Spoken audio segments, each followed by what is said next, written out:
I don't know how to start this one. I mean, I know I always say the same thing, but I feel like it's just not It's just enough. not good enough, is it? It's not enough this time. Hey guys, we're almost cancelled. I'm Peter. That's Connor. We talk about TV shows and stuff. We're going to talk about Twin Peaks: The Return, parts 17 and 18. We'll tackle them in that order. And if you've been with us for this journey, I want to point out a key fact here. We started watching Twin Peaks for the first time. Well, I'd seen a little bit of season one, but regardless, for the Properly. first for the first time, we started watching Twin Peaks in January. We have been reviewing it on a weekly basis since then. We finished the original series the week before, or more specifically, Fire Walk with Me a week before the new season started. We've had it in our lives The consistently. only week we haven't had an episode since January is the one week this took off. Yeah. So So, this is the first time we've felt the feeling of there's no more. Like we've never felt that before. Like I know a lot of people had that 25-year gap, and it sucks to be you, but we didn't have that. We had, oh, the new one's out next week. It's fine. but ultimately, at the end of the day, we're with you now. Do you know, But alternate title for these episodes? Technically they're part 17, yeah, 18, yeah. but in my notes I always put, Twin Peaks: The Return, part whatever as a headings. This one's I just put Twin Peaks: The Ending. Very good, very good. So first things first, you're actually getting this a bit earlier than normal, which exciting, great. We're actually doing this mere minutes after viewing this live. The downside to this is that I've not had a chance to watch it a second time, which feels like a mistake now that I've watched it. But I also don't have as concise or as plentiful notes that I normally do because I don't really like doing notes in the first viewing. Luckily though, Connor's took notes, so he's going to prompt me as to what scene we're on at any given time. I actually tried to As take much as I down. can read my writing. I tried to take down scene headings as I was going, but there was a point in episode 18 where it just stopped happening. I was zoned in. From that point on, there was nothing. That's fair. So yeah. So where do we start with this? I mean, obviously we start with the first scene of 17, but before we get to that, I want to say that this is far more straightforward than I think I was expecting it would be. To a point. I think. I I was think. trying to crack a joke. What were you saying? I mean, I think 17's quite straightforward. You get to To a a point. point. To a point. And then 18 comes along, and 18 kind of is like, this is David Lynch. What you thought you knew what was going on? You don't Yeah, know yeah. what's going on. You don't know at all. There was a point in 17 where I was like, oh, that's what this is about. And then I Yeah, was like, yeah. oh, what the hell's this about? With one omission, there was one glaring absence in 17 that made it feel like not everything had been revealed yet. But Yeah. uh, I will say, obviously, I've had a quick glance at Twitter and people are losing their minds. I Some love, some hate. I did see some responses, not on Twitter specifically, but I did see some, and there was a large sentiment. In fact, one of the largest sentiments that I saw when I glanced online, again, it's been minutes, like we just glanced, is that a lot of people seem to love 17 but hate 18 and think 17 works better as an ending. Obviously, we'll talk about that when we get to the end. We're not doing that now, so don't give me your thoughts on it because No, no, I can see you were I getting ready to wasn't. do it. No, I wasn't going to. I was just saying I can understand where people are coming from. I said to save it. So That falls under just that umbrella. I don't think it does. There's a level of understanding. Oh, do you know what I think? Before we get into breaking it down and all that stuff, Hmm. I think there's some stuff missing that I feel is maybe a problem overall. Yeah, save that for the end though. Talk about what's missing when we get to Okay, the end. all That's right. yeah. No, anything that's not in the episodes at this point we'll save till the end, which I imagine will be a lengthy section of deconstructing the season and everything. Right? I was going to say some more things there, but let's get You into want it. you want to save it for the end, don't you? Yes, episode 17. So I mean, I wasn't prepared. Obviously, Cooper woke up last week. We were all excited. It was like, yeah, he's coming to Twin Peaks. And I think a lot of people were thinking, oh, there's going to be him like meeting everyone. There's going to be some happy times, and there was like a slither of that, but it wasn't No, really the no time for focus. that. No, there wasn't really that much of a focus on that, of course. And there was a feeling at one point in this episode where I went, okay, I feel like that's the last we just saw of every other character that Yeah, isn't Cooper and one there or two there is a others. specific line Yeah, where it's yeah. like, yeah, okay, Um, And I was okay with that because I knew wherever Lynch was going to take us on his crazy journey, that it was going to mean something. It was going to do, and it did. Like I got really emotional in 17. Like there Oh, was, I literally had tears in my eyes at one point. yeah, it was beautiful stuff. So we'll get into so the first scene, which I do have written down, was Well done. Good start. was in South Dakota. It was with Gordon and Albert and Tammy, and it's Gordon telling Albert, like, okay, by the way, I may have withheld some information all these years, these past 25 years, that Cooper and I kind of had a plan. That, Jeffries went missing, Chet Desmond went missing, he got a name drop, yeah, and he's had another one, that's the second name drop he's had, but still, 2 name drops for Mr. Desmond. But of course, the most interesting part of all this is like, okay, yeah, everyone in this task force was looking into what was the pronunciation of this? It was Jude. yes, Or maybe it was Jowday. or Jowdy, yeah. But then like a second, like there was a sort of moment where like, okay, right, wait a minute, like there was this moment of realization where I just realized what that sounded like. And then of course he does say it just in case. Yeah, he does then say, Judy is what they called her. Over time it became that. So obviously, okay, right. So Judy, and I'm like, oh, so Judy's Babylon. Like, that's actually what Judy is. Like, we got Babylon from the secret files, the history, the book. But it's like, oh no, that's what this is now. That's Judy. Yes. This is the big bad. Judy's the big bad. Judy's possibly inside Sarah Palmer at this point. More on that later, but that's kind of where we think. If not, certainly the thing that gave birth to Bob. And yes. What else? So a lot of this information came from Briggs.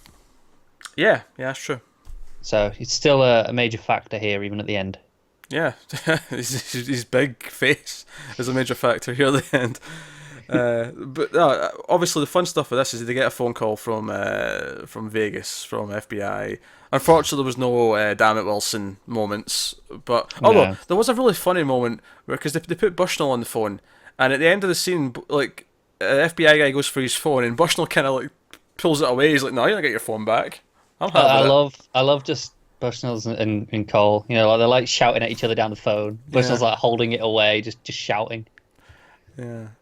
But of course he's like, oh, so after what he hears from him, which the note's basically, I'm going to the sheriff's office and 20. You should probably get the whole thing. He says, I'm heading for the sheriff's place. It says 250. It's 253 in Vegas, and it's like that adds up to 10, and that is the number of completion. That's where yeah. Go on.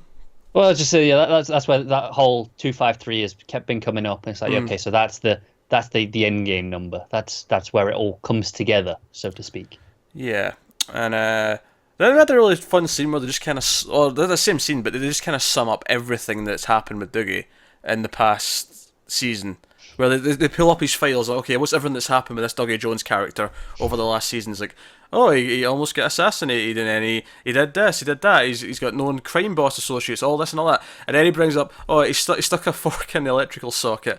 And then Albert, that's strange, even for Cooper. It's one of Albert's best moments. Probably. It's always a shame we didn't get just some Cooper and Albert, like, banter. I was enjoying the Albert and Gordon stuff. He, at the start of the scene, it was like, you've gone soft in your old age, and Gordon's like, not where it counts. Hey. Which, to be fair, I also think it's one of those meta commentaries again from Lynch being like, look, I may be going wacky and stuff, but I can still make damn fine movies and TV. I like how you said damn fine there. You didn't. It was intentional. Yeah.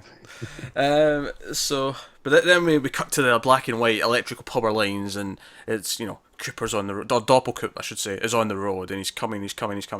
And it cuts between that and the jail cell in the police station, and Chad's up to something. He's waiting for the drunk-looking guy to go to sleep, but he doesn't quite, it's like he's trying, but he doesn't quite get it here.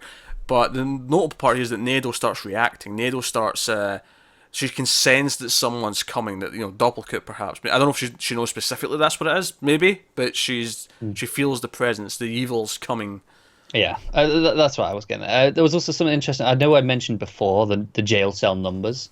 Yeah. But this I put it down again because this was just after we learned that information about the number 10 being number of completion, and Chad was in cell 10.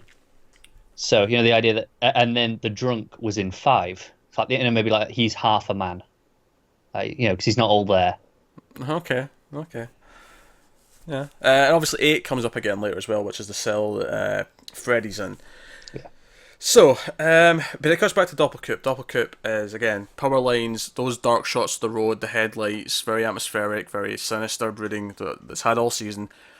And then we find that he is in Twin Peaks, because he gets into the forest, and we get to the entrance to the White Lodge, the Jack Rabbit's Palace, or the area that led from there, that led to.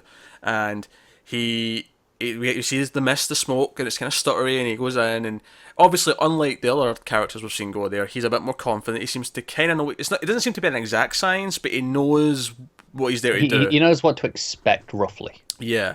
And again, I want to point out, much like last time, when it does that shot of like the circular thing, I don't even know what you call it, but it's like a pool of mud. Yeah. Like there's a shot of this again, and it's like sort of a top-down shot, a bird's eye shot, and it almost looks like the top of a volcano, right?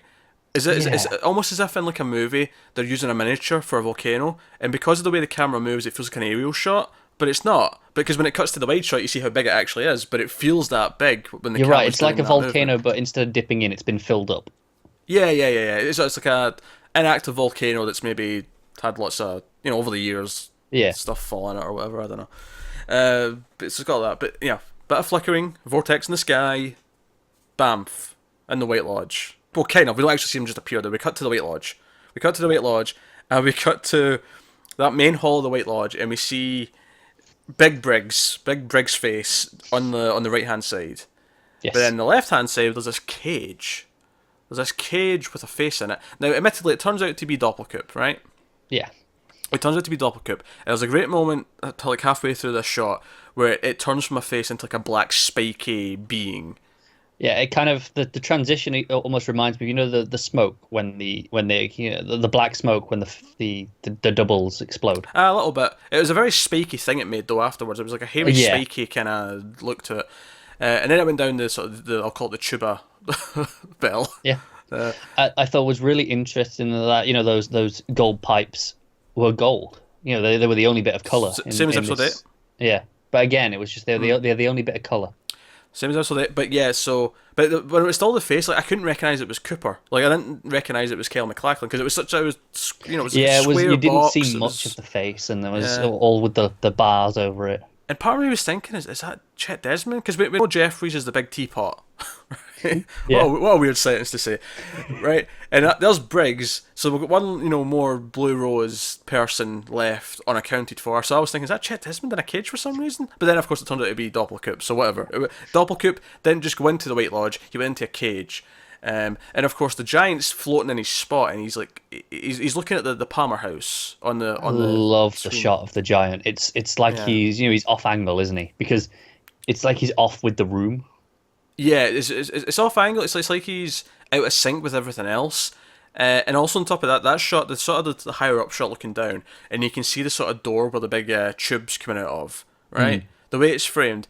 This was before I actually realised it was Doppelkoop in the cage, because it cut to him sort of in the middle of all this. Yeah. I thought Doppelkoop might just appear at the shadow of the doorway, and it'll be like, oh, there's an evil entity in the White Lodge. Like this is DepthCon 5. Like. Yeah. But no, this is they have control. Yeah, no, they do have control. They spit him back out at the police station.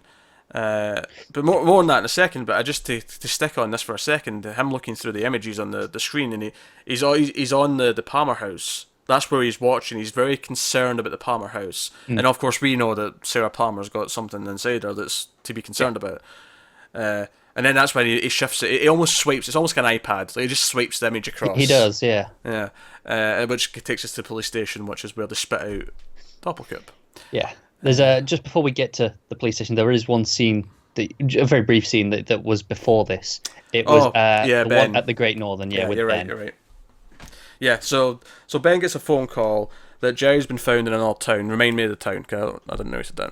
I didn't either. I think it was Wyoming. I want to say Wyoming. Yeah, I was going to say that as well, which means it probably was. It probably was. Okay, so Jerry has been picked up naked, claiming that his binoculars killed someone, which is also a fun little reference to that scene from last week. And of course, Ben's like, okay, I'll send someone over, I'll arrange something. And he's otherwise just kind of annoyed. So it's kind of a simple little scene. God damn it. He's like, yeah, that's my brother. Yeah. And it's funny, because this is the last time we see Ben or hear from Jerry. Yeah. It's a really interesting one to end it on. It's like, yeah, that's my brother. Still the same old Jerry. I'm the same old Ben. Having to deal with him. Much. That's kind of it. So police station. Yes. And this. So he. What's funny here is that I remembered the shot from the teaser trailer they put out of Andy like with the hamper, and he's like shutting the car boot. Yeah, okay. Right. I think that's actually the one teaser I watched. Yeah, and I recognised the shot here. I was like, oh man, Doppelkoop was staring at him during that. That's what he was looking at. He was looking at Doppelkoop.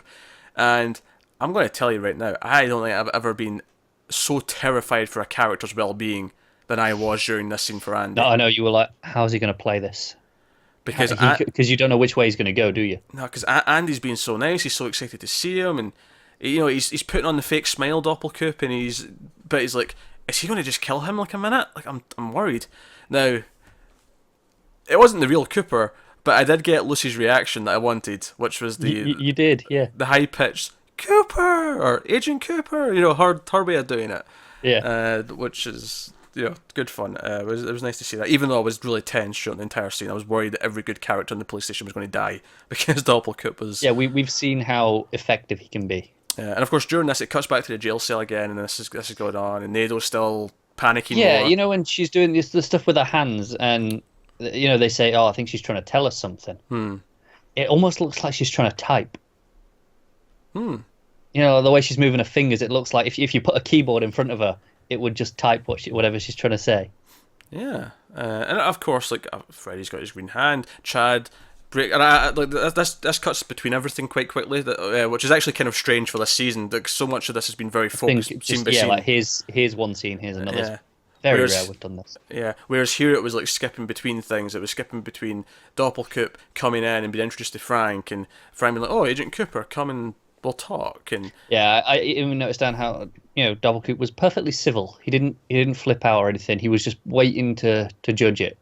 Yeah, he was just because I get the genuine impression he didn't know where this was going. He was kind of no, but he was also like they don't know that he's not Cooper, so he kind of just goes with it as far as he's concerned. Yeah, not yet anyway. No, but as far as he's concerned, it's like okay, I can kind of go with this.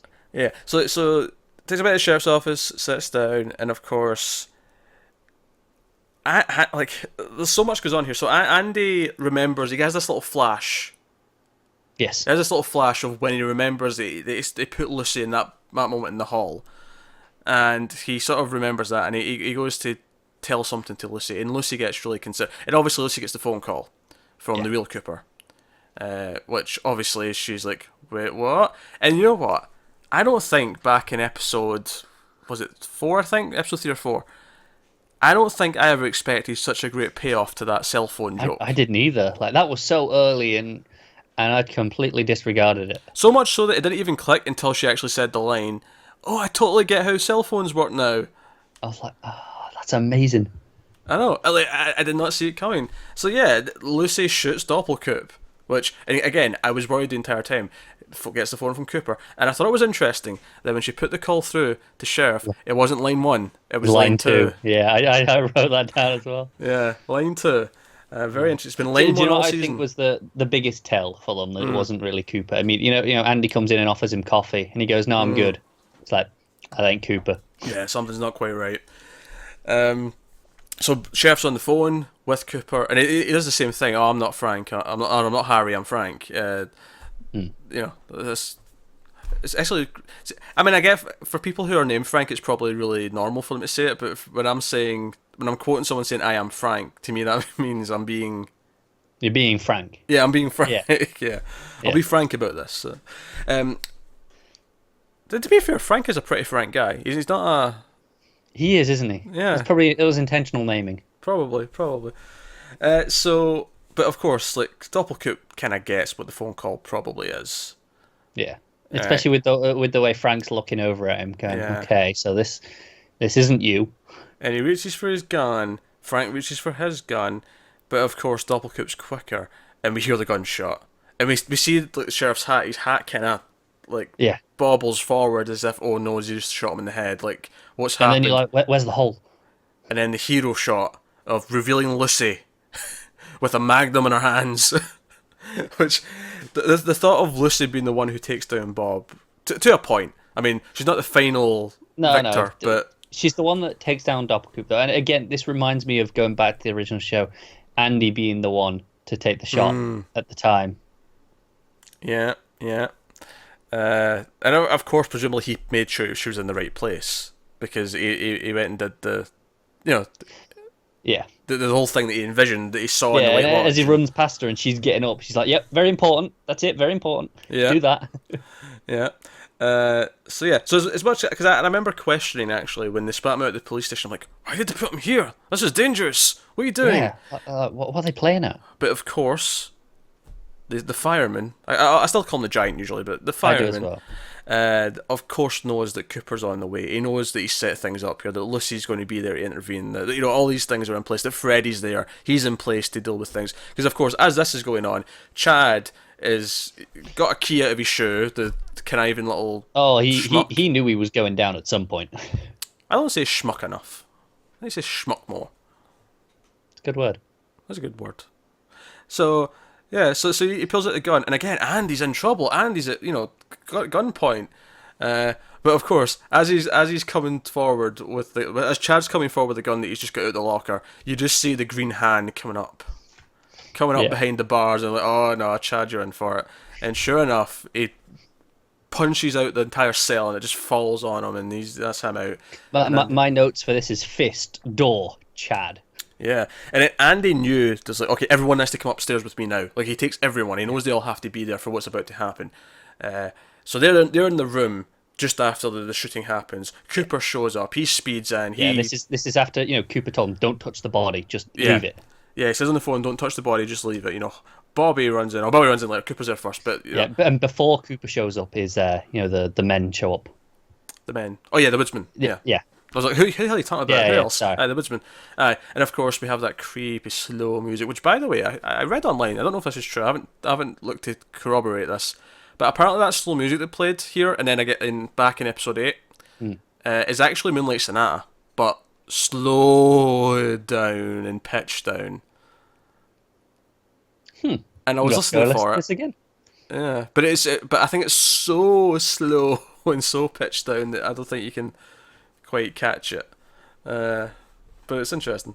I wish you'd told me this before. I could have been on the lookout. I didn't know I was going to play again. All right. Well, but you could have told me anyway. Just I'm interested in these musical little tidbits. Well, to be fair, it was playing again that reminded me that this was a thing, and that's why I'm telling you. Oh, he's such a prick sometimes. So Cooper comes in. The Mitchum brothers are there, which by the way, I love that the Mitchum brothers are there to witness all this is going on. They have a great line about it all. Oh yeah. They're like, what's going on? What the F is going on? He's Bradley, very concerned. So everyone kind of congregates. Like so James, who's always been cool and is so important that he's in this scene, with Freddy. Freddy's there. You got Andy's there. Lucy's there. Hawk shows up. Cooper shows up with the Mitchum brothers, and then the FBI show up. Gordon, Albert.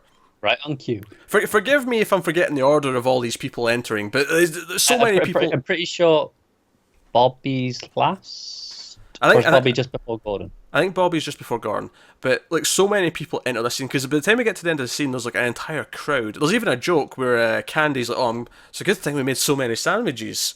Yeah, it's almost like someone new, isn't it? Yeah. Yeah, Candy's getting messages from the great beyond. I'm saying she definitely is. So everyone shut up. But let's get to the meat of what's happening in the middle here. Obviously, some great lines with Cooper talking to Gordon, and Cooper. Probably my favourite line of the whole scene is actually when he says to Frank, "Give my regards to Harry." And he's like, "I sure will, Coop." And it's just it's like because they him and Harry are good friends. It's really good. And of course, right. Let's rewind. Let's go to the actual. Yeah, back to what the Woodsmen are doing here. Woodsmen, they're trying to patch up Doppelkoop again, like we've seen before. Yes. And of course, we were wrong. Bob was still inside him. Bob comes out again. He comes out. Although what I thought was really impressive with this scene actually is that every other time I've seen him, he's basically had that same grin in his face. He's had this smile, this sick smile. But when he comes out of the body this time, He's angry. he's not happy. And as he's like, as the fight, and we'll talk about the fight in a second, but as the fight goes on, his expression keeps jittering about and changing, and there's a different, they use different. Obviously, they've went through the show and they've picked out different stills, and but they did the absolute best they probably could have. It's composited really well. Yes. Yes, and it fits the kind of stilted nature that Twin Peaks sometimes has with the villains and the stuff. It works with the lodge entities, doesn't it? Yeah. So Freddy's purpose was to be there. In fact, Cooper comes in. Cooper knows that someone named Freddy will be there to help because he's like, "Oh, are you Freddy? Are you Freddy?" He asks him. He sees the glove. He sees the glove. Freddy has a fight with the Bob Blob. Which is pretty big at this point, and it popped out of Doppelkoop's It pops. It's stomach. flying around. This blob is flying around the room, and there's the room goes dark as well. The lighting keeps changing and flashing and all these things, and Bob like attacks Freddy, and he's like actually almost biting his neck and face off, and Freddy gets all bloody. And I thought, oh, Freddy might not win this. He's going down, and obviously he punches the blob. It sends him across the room, and he's got a big dent in it now, and it's like, oh, this is a fight. And then it still doesn't end when Freddy punches him straight to hell. Yeah. He literally punches him through the floor into hell. What? What? And Bob comes up and he's like all on fire and he still fights back. And then it keeps going. Freddy's really getting beat up at this point. It feels very reminiscent almost of the Experiment / Babylon / Judy. Yeah. When it came out of when the thing came out of the box, the glass box. Yeah, the kind of sort of very erratic kind of. Yeah. Yeah, it felt very much like that. But he does eventually win. He eventually punches it and Bob explodes. So I guess my surprise at this point in the episode was like, huh, we dealt with Bob first? Like, Bob's out of the way now. Like, and it's like, and honestly, it didn't even, because I immediately thought, that would maybe bother me in another show. This is the main villain we've had since the start of the show. But this season's done such a good job of setting up, no, there's a bigger bad. There's someone it's bigger. Been telling us Bob's just a part of this. He's a smaller piece. Yeah, there's someone higher up the food chain than he is. Someone more dangerous. Someone, that Hawk even knows, like, from myth, from legend, not to mess with. We don't want to know about that. Mm. So... And do you know what? Just before we move on, yeah, how incredible is it that we have a man that's basically Iron Fist punching a giant ball, and it's not at all goofy. Like, when you're watching it, it doesn't feel goofy. No. Obviously, you say it like that, it sounds stupid. It ridiculous. does sound, so much of this show sounds stupid when you just say it out loud out of context. But that particularly sounds like it should look stupid. 10 minutes ago I said Philip Jeffries was a giant teapot. Good point. So, Oh, man. Like, you really, like you say, you really feel the terror in the scene, and how desperate they're fighting. And you don't feel for a second that this is stupid, that he's fighting a ball. You're like, hang on, is he going to win? And Freddy's here. And Freddy's the chosen one to fight Bob. That was his purpose. And it's almost funny because I think so much of the time we're like, oh, Cooper's there to fight Bob. Cooper's there to do that. And turns out he's not. Like, Cooper has a different mission. We knew Cooper had like more of a mission. We knew that Leland told him to find Laura. I think at the time back in episode 2 is when he said that. 1 and 2 blur together because they were the same night. But like back when he said that, I thought, okay, his mission is to go and like save the world and put Doppelkoop back in his place. But Leland wants him to additionally also find his daughter. That's what I thought at the time as well. Over the season, I kind of changed my mind on that, and because we've theorized, oh, Laura's out there in someone else, kind of like how Cooper was in someone else, and Doogie, and other people have been in other people, and so on. We've talked a lot about people inhabiting other people in some ways, or they're channeling their feelings and all that kind of thing. So over the season, I kind of changed my mind on that, but at the time, that's how I felt. But certainly, but ultimately, and not to sort of jump ahead, but as these episodes go on, it becomes very clear that Cooper's ultimate mission here, what he's here to do, is to find Laura, because Laura's the only one who can face Judy. Yeah, I mean, we've been saying, Twin Peaks: The Return. We've been saying it's kind of been about, Cooper returning, because It's not. Well, I mean, it's it's not, arguably no. both, but I mean, arguably, but yeah. ultimately, I don't think that's what it was referring to intentionally. no, it's just referring to Laura. Laura, the whole idea that inside Sarah is Judy, who, for all, I mean, they've not introduced anything else, so I have to imagine that is Babylon. It is the experiment. Right. The idea that Laura's the only thing that can face that, and that's why Judy has so desperately wanted her out the picture forever. Right, and then the idea that we have to have this, mother and daughter fight, essentially. Yeah. Like, that's kind of what it's going to boil down to. Yeah. So, but of course, I'm bringing a few things from later just to sort of set in stone, kind of Some like. context, yeah.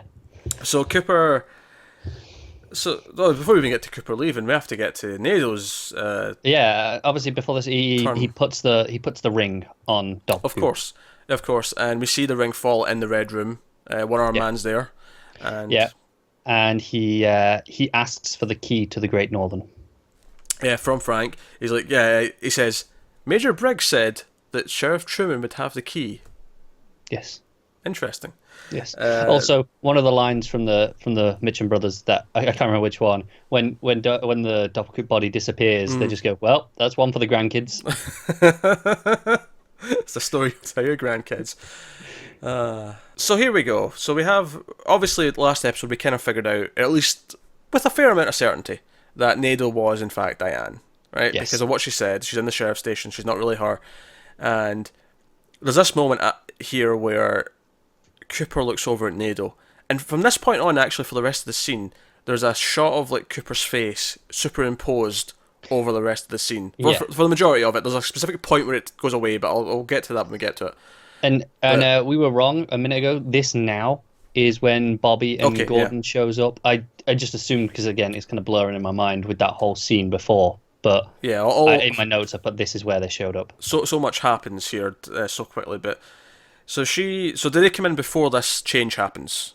Before Nado changes? But before Nado changes, right, okay. but after Doppelkoop's gone. Right. So Nado steps forward, and it gets kind of tranquil for a second, and they press their hands together, like Cooper and Nado's hand pressed together, and then our head goes kind of like the fake people, like Doogie, the smoke. Yeah, like the Diane, the smoke, the ball, but it's only the head. The rest of the body's fine. Also worth mentioning, how the other ones had the effects, like one had the fruit being eaten, and then Diane had sort of like almost the cracked egg kind of effect. She had. I'm just going to say it looked kind of like a vagina inside the smoke for a second, and it went sort of through. But then when you see it in the next shot, it's more of like a sort of black crystal or gem inside like a sort of casing. But yeah, just interesting visuals. I think the image was probably intentional. Probably. But then the head, then appears, and it's Diane with red hair. Yes. One might notice. Fine, again, it's this whole season has been, red is the reality of things, and the truth of things have been where to follow, and of course, so the real Diane having red hair is just that nice visual signifier if you've been following along. Yeah, so very good. And also, I like how her, much like McLachlan's been doing with the Coopers all season and some other characters, her demeanor is completely different from the Diane we've been watching. She's so much softer. Yeah, softer. She's happy to see Cooper. They kiss. So this, at least certainly after being trapped in lodges and whatnot over the past years, they are certainly in a place where they're happy to see each other like that. Yeah. There was a line in somewhere in this past bit just before they touch hands, actually, that I think is one of the most key lines of the episode. Cooper says, "There are some things that will change. The past dictates the future." Yes. Yeah. And foreshadowing. I think, yes. Yeah, but that was the moment there where I was like, what can he change that affects enough things? Let's not get ahead of ourselves now. No, but I'm just saying, I was hitting that already in my notes. Says it's nicely there. So of course, Gordon comes in. They get to see Cooper, and Albert's shocked. Tammy's in shock and seeing everything, and they see Diane again. It's almost like Tammy was happy to finally get rid of her. She hated Diane. She almost goes for a gun, I'm pretty sure. So it's her again. Let's shoot her. She's another tulpa. I'm positive. Just in case. Just in case, yeah. So, but no, sure enough, Cooper gives a speech where he says that line, and he also he says the thing to Frank about Harry. He says to he says to Bobby, "Oh, your father knows about everything that's going on here." It kind of assures him that his father's still a player in what's happening. He's still he's still an entity of some kind, even if he's not a person on Earth in the most traditional sense anymore. And he ends the scene with, "I hope to see you all again." I hope I will see you all again, every one of you. And I'm like, part of me was like, right, I hope after he goes through whatever he's going to go do now for probably the rest of this episode and the majority of the next one, I really hope that we get a scene at the end of the last episode where he does get to see them again. That was my feelings at the But moment. you know in your heart when he says that, it's like, that's a goodbye. Yeah. That's a final goodbye. Although at least you were wrong about the whole he walks back into the lodge and it parallels that with the red door. I at was wrong Dougie's for house. now. I mean, I was wrong in that specific shot. Yeah. I'm just saying. What do you mean wrong for now? You're not right at all. We'll get there. I've got some ideas still. Nah, you're still wrong. There's obviously there's the great moment here where you kind of realize how the face is kind of superimposed and everything's kind of stuck into one moment. The clock is stuck. Yeah, it's actually. Did you catch the time it's stuck at? I didn't actually. What was the time? It's stuck moving between 2:52 and 2:53. It doesn't quite. It's trying to go to 2:53 and just gets knocked back. Very good. The superimposed face actually fades away as Cooper and Diane kiss. That's the moment where it fades. Yeah. And they're kind of in the moment again. Like they're just like, it's like, that's when they feel relieved a little bit. Where okay, things are moving, things are right. right. It's like this moment that them being together kind of escapes everything else. Yeah. For them. And then he's like, okay, no one can follow. Right? You've just skipped over a little bit. There's another big where the big face kind of speaks. Oh, go on. And he says, we live inside a dream. Of course, referencing back to the episode 14, was it? Dream Remarkability, or whatever episode it was, doesn't really matter. Yeah. And of course, another thing that's just kind of in our heads throughout these two episodes, like, what is that referring to? What does that mean? I don't think we can really talk about that until we get to the end. So there. Yeah. And when they say don't try to follow him, it's the three of them, Gordon, Cooper, and Diane, going towards the door. Yeah, but when he says don't try and follow, does he not just... He says that to everyone except Diane, I'm sure. Because when Gordon showed up in the next shot, I thought, oh, that's... Gordon's just kind of went of his own volition kind of thing. Oh, yeah, that's fair. Because I think he says, everyone but Diane don't follow, and then Gordon does anyway. But maybe I'm just... like, there was so much going on, maybe I just added that...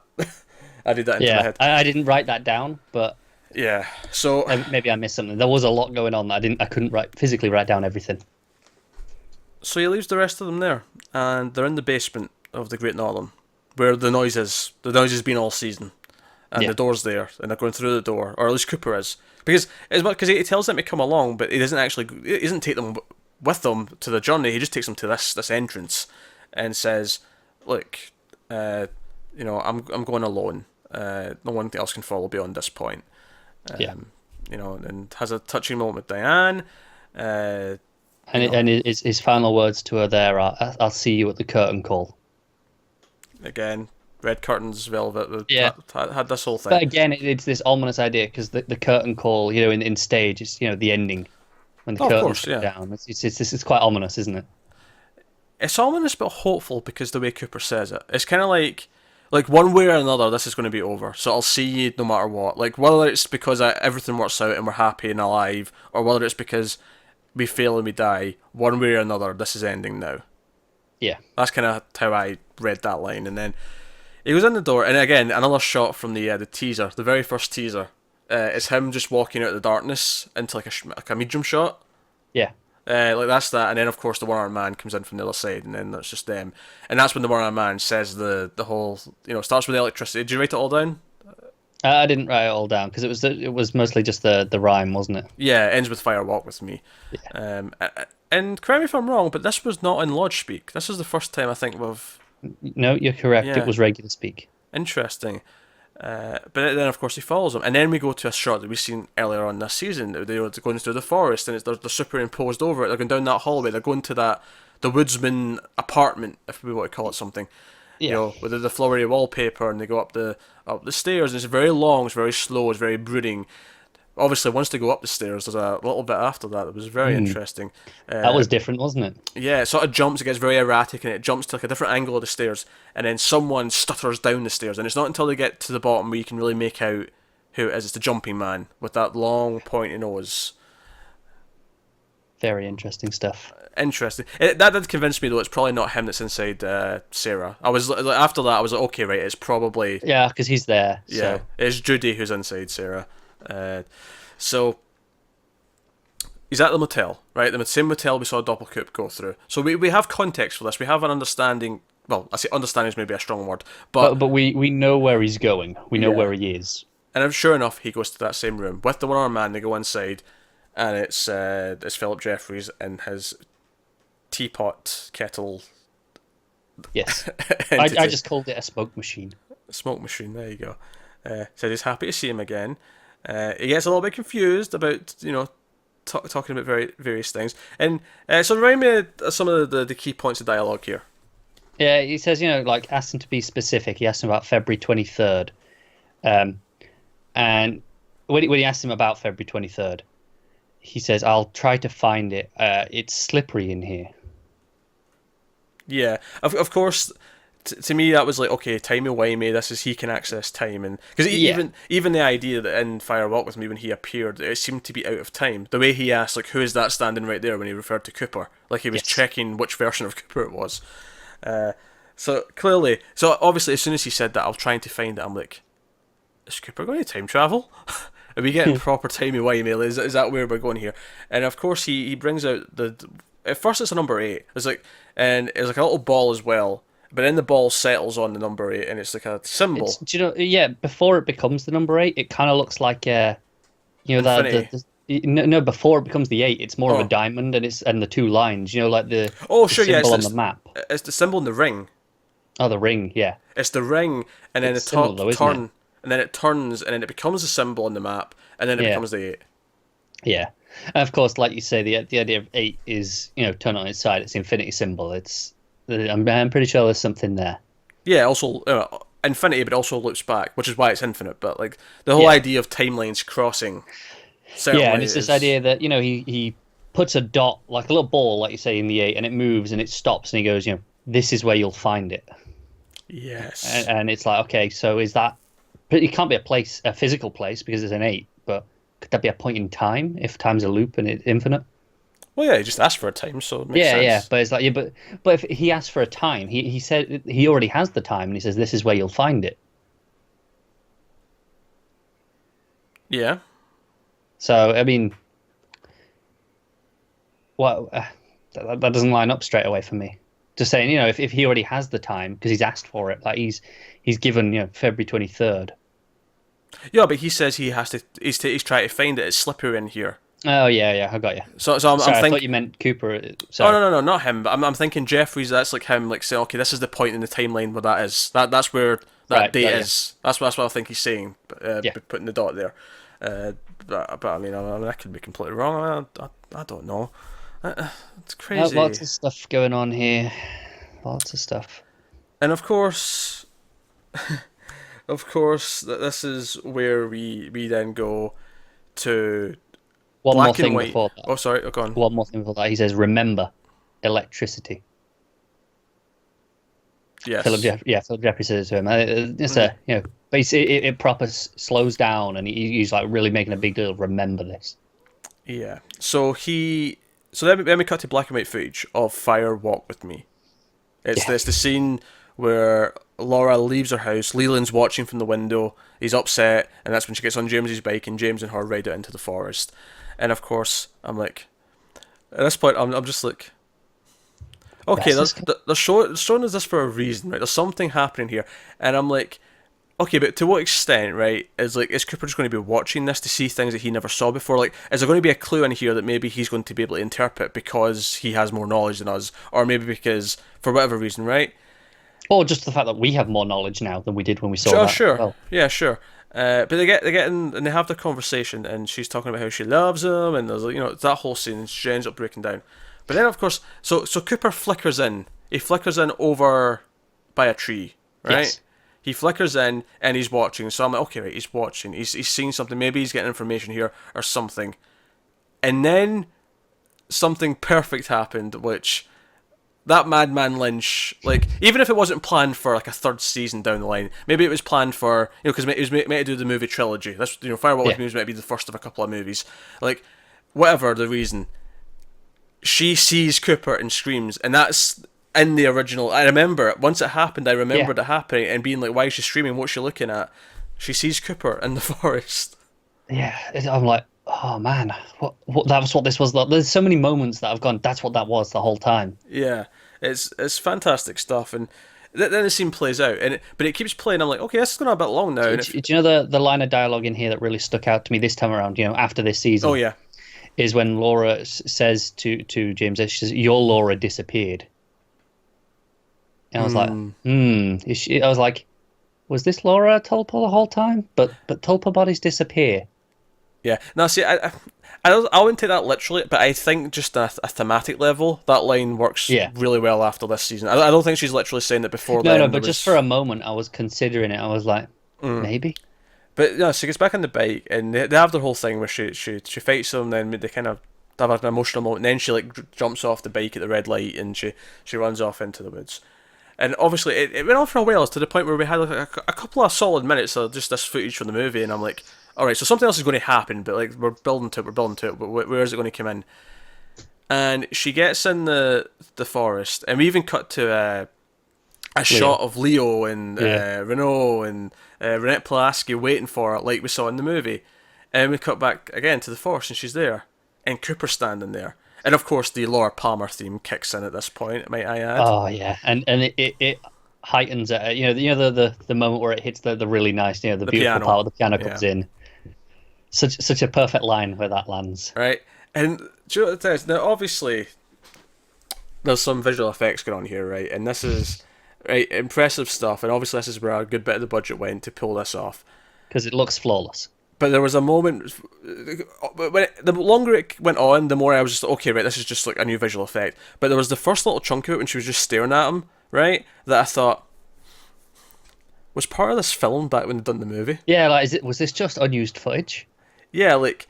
Did he know that, again, much like he knew he was going to put someone in, because maybe it even wasn't Cooper, maybe when they made the movie and they had her react, maybe it was going to be Jeffries that popped on in there or something like that, but the idea they filmed this knowing that they were going to put someone in later, right? Did they also have a scene like this that they'd shot and left off the missing pieces knowing that they might use it at some point? But it was like her reacting to someone who wasn't actually there, but they put him in later. Yeah. But of course, it kept going on, and I'm like, okay, no, it's a visual effect. It goes effect. on too long for that. But it goes on too long. Fantastic. But for a minute, I was like, did they have this shot 25 years ago? And John, honestly, I think, given that I'd say the CG has been the weakest part of the show up to this point. When we have like the gold balls sometimes can look a bit goofy. Yeah. And so when this was just a visual, I was like, wow, this looks amazing. Now, don't get me wrong. It's in the night. There's a lot of trees and shadows. They're doing a lot to make it easier on themselves in terms of hiding it and not having it. It's one thing to have it like this, and it's another to have it in like broad daylight in the middle of a street. Like very different. It's playing to its strength still. Yeah, but no, very convincing, very good, and so yeah, he's standing there, and she like she's like, wait. So first she doesn't know who it is, and she's like, wait, no, I remember you. I saw you in a dream. Yeah, she says, who are you? Do I know you? And then it says, wait. And she says, it's as she says, I saw you in a dream. That's when the piano part of the theme comes in. Yeah. And it goes into the trance piece. And of course, dreams have been a big thing, and all the rest. And it's like, okay, did this always happen? Did he always appear before this? Or is this just new? Is this him changing the past? This is the change he was speaking about. Yeah. And obviously, as it goes on, that becomes clear because he takes her hand, and then it cuts back to Leo and that, and Laura's not showing up. They're still waiting. Yeah. They're still waiting. Like, he's altering the past.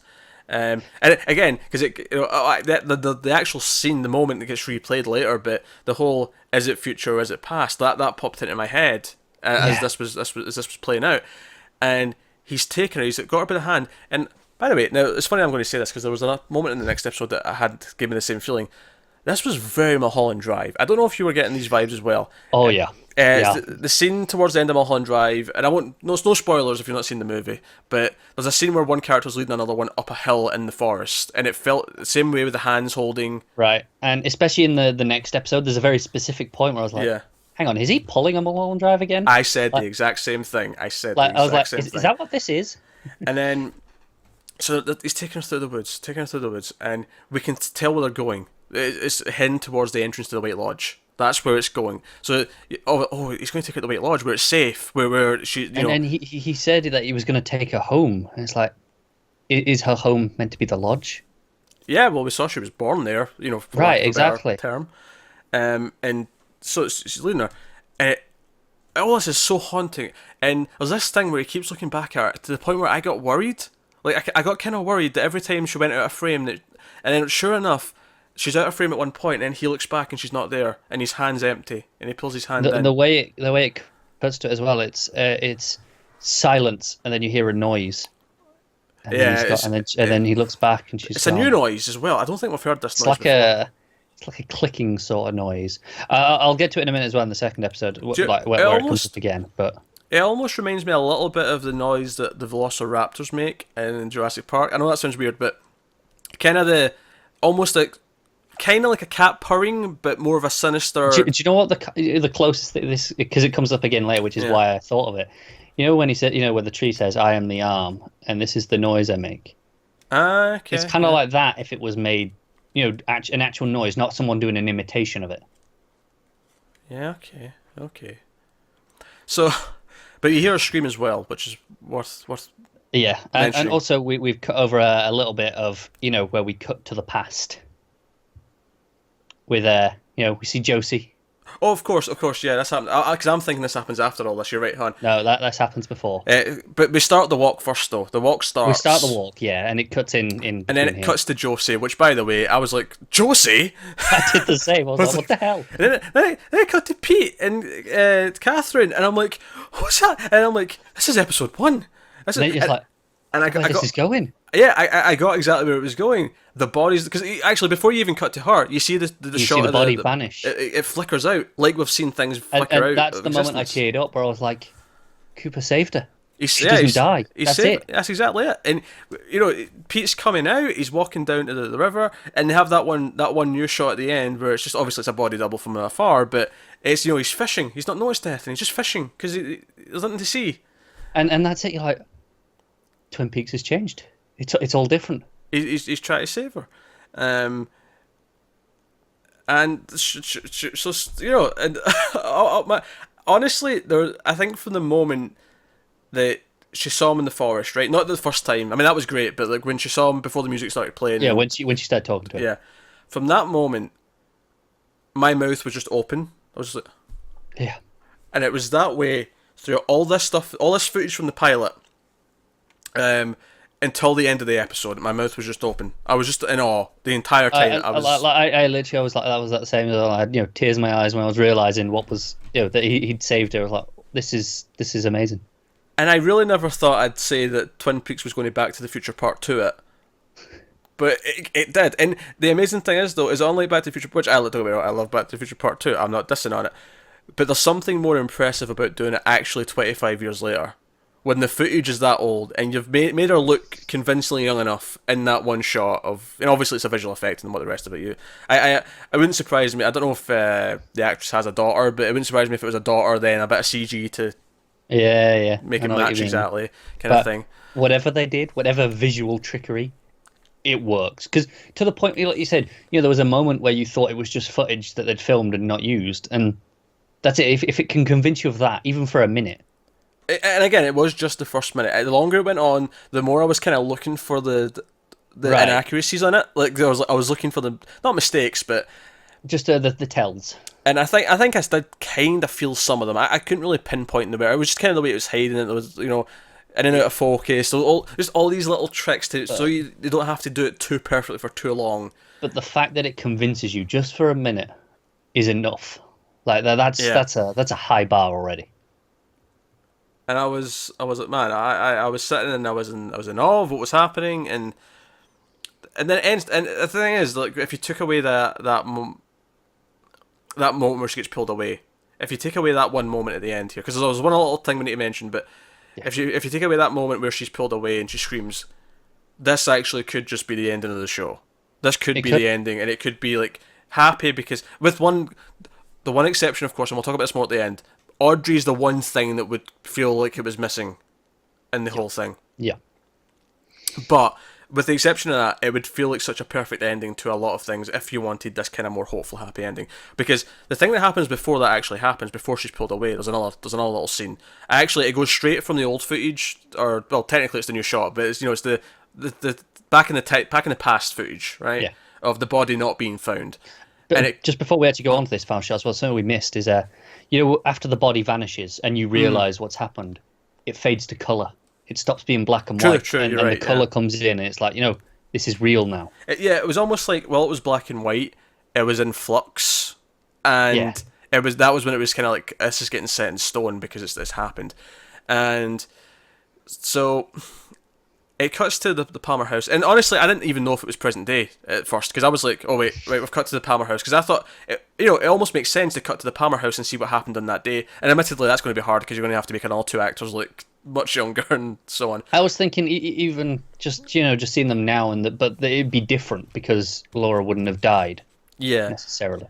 Yeah, if you want to go super happy ending, you'd see them all like at their current age, but all happy and Yeah. oh, Laura's visiting from with her family, and we're the grandparents, and whatever would have happened. But it cuts to the house, right, and it sits in that front room, and the longer it went on, before anything even happened, You just kind of like, uh-oh. it was uncomfortable. But the longer it went on, it reminded me more and more of the shots we'd already had of the house this season so far. To the And point then where, like, suddenly you're feeling scared. yeah, and you hear noises, you hear just kind of, I'll just call it discomfort. And eventually Sarah Palmer comes running into the room, and she crawls and like scrapes up to the photo, the famous, the homecoming queen photo of Laura Palmer, and she grabs it, and we don't see it, sort of hides it behind the table. Like she throws it down behind the table so we can't see it, and you just see her smashing and smashing and smashing, and the camera just sort of tilts up over, and it's on a crane or steady cam or whatever, and it comes over and it reveals, as she's still stabbing it, she's just stabbing the glass into the photo. It's like, if this is Judy Insider, she knows what Cooper's done. She knows what he's doing. I mean, even more specifically, like, it cuts from this to where Laura vanishes from Cooper. Yeah, of course. It's like she's taking action because she sees that this is currently happening, this is currently being affected, and she has maybe a small window to try and stop it. And sure enough, Laura's pulled away, much like she was, by the way, at the start of the season when she saw Cooper in the red room. I mean, again, we see this again in a minute, or next episode, but she's pulled away after she whispers something to Cooper's ear. She's pulled away and screams in a very similar fashion. Yeah. So lot to chew on with that, like, and obviously I'm like, all right, he's tried to save her, he's tried to go back in time and save her. But Judy stopped it. Judy has stepped in and stopped it from happening. Yeah, absolutely. And I'll get to it again in a minute when we see it again. Like, because I think it's really notable how they show us this scene twice, of her vanishing. Like, they really want you to pay attention to it, don't they? Well, I actually have thoughts on why they show it again, but obviously this is the end of this episode. Actually, because Cooper looks back and like we hear the scream, and it just stays in the trees for a long time, and then it fades to the curtain, and it's the music, and it's actually Julie Christie from Fire Walk With Me, but there's new footage, it's present day, but she's singing the same song, and we end the credits to this song has that music playing over it. So good stuff. And by the way, Jack Nance got the dedication, which was nice, and I'm really glad they snuck something with Pete in. I'm really glad, because I liked him a lot in the original series, and of course, I mean, regardless of like real life, but even like the character, like he was next to a bomb when it went off in the finale. We weren't going to see him again. Right. And this was a really nice way of doing it, because arguably, as much as he had so many great moments, his big claim to fame was he was the one who found her. And it was really nice to get to relive that opening moment again, the pilot. It was good stuff. It was. Oh, man. Like, just before we move on to the last episode, that there, like, you stop and you're like, what was that? Like that moment there where she's gone, and you're like, just when you thought it was all fixed, everything was it was on. In your heart, you're like, hang on, there's another episode left yet. This can't be right. But you're wanting it. You want it so bad, and then And even like the whole idea that Laura's this important, and that's why Judy wants her killed. To the idea that going back and erasing everything that because that's well erased in theoretically the entire show. Like Cooper will never have to come to Twin Peaks, at least not at the time he did, and like all these things won't have happened. exactly. And as much as he said he hopes to see them all again, he knows it has to be under different circumstances because he's going to change what happened because it's worth it. Having Laura around to, counteract Judy in whatever way is going to happen, in whatever way was intended, whatever the plan was, is important enough to do that. It sets the stakes up really high, and I think that's what the episode does really well. I think, when we get to episode 18, we're talking about all the other things that go on. The stakes never don't feel apocalyptic. No, levels. you're always edgy your seat, going, I don't know what's going to happen to these characters. Yeah, this is big, this is bad. It just, oh man. Episode 17 was phenomenal. It really Before was. we get to 18, let's just say 17 was emotional. It played with things from the original show. Actually tying back into that original iconic moment, the idea that because obviously once Laura's killer was found, and it felt okay, we've moved to all this Lodge stuff, we've moved to Bob and where he comes from, and even a lot of this season, as much as we brought up Laura was really important in episode 8, we brought up that thing, the idea that it does circle back round. It's about Laura Palmer, even when it felt like it went away from that. Yeah, it wasn't about who killed her. Well, actually, it was about who killed her. It was just not what person murdered the teenage girl. It was about which entity. More what killed her than who. Yeah, semantics, but it's what powerful entity murdered who should be the savior of the human race. It's about this battle between these entities, and it's it is about who killed her. It's just not in the way you thought it was originally. It wasn't the simplicity of just some guys killed a teenage girl and we have to find a killer. Yeah. And to bring it all back around to that scene of Pete going down and in this case not finding the body. And just you've got to think about the effects of how big that is. Like I say, that moment changed the town of Twin Peaks forever. All those lives were changed. Even just disregarding Cooper, all the people who interacted had these moments. James, Bobby, right? Yeah, not Bob. all these things that happened because Laura died. Donna and Maddie. All that stuff. By the way, during the fireball scene, she mentions that even Donna doesn't know who she is, and I laughed out loud because that's the first time we've mentioned Donna all season. Yeah. Donna got a mention. But that was the thing, all that Donna and Maddie stuff. Like Maddie would never have come to Twin Peaks. Yeah. None of that happens. Actually, I think going back and watching the original show now, all the Maddie stuff's going to play out really weird because so much of this season's been about doppelgangers and fake versions and tulpas and now you're questioning it, going, was she one? Well, I don't think she is. I think she is a cousin. Well, I mean, I suppose she could be, but I think she is legitimately a cousin. But it's just thematically, again, going back and looking at it and saying, okay, all these ideas of it's like Laura, but she's different. She's the Doogie to Laura, kind of, in a way, Yeah, so it's setting up all its ideas, so damn. Yeah. So with that, we shall move on to part 18. And I mean, let's be honest, if you'd asked me at the start of Twin Peaks back in January, or start of this new season, will the ending split people down the middle? And I'd have said probably. So I'd have done the same. So, so we open with basically a repeat of the walking through the woods, right? Was that the first thing? No, there's one scene before that. Okay, go on. What was the scene before that? You have Double Coop in the lodge and the seed. Oh yeah, he's on fire, right? He's sitting there on fire. He's burning. Yeah, and then one armed man puts down the seed. The bit of Cooper's hair grows a new Doogie Coop. Interesting. He goes. He says the electricity thing. The same way Philip Jeffries said to remember it. Yeah. Creation. electricity leads to creation in a weird way. I mean, you can't help but think of Frankenstein, can you? Yeah, true, true. It's alive. It's alive. Never gets quite that far with this. No, no. But of course, we know that Jenny E and Sonny Jim have a happy ending because their Dookie Coop walks through the door and he's happy. And his final word, he just says home. He does, yeah.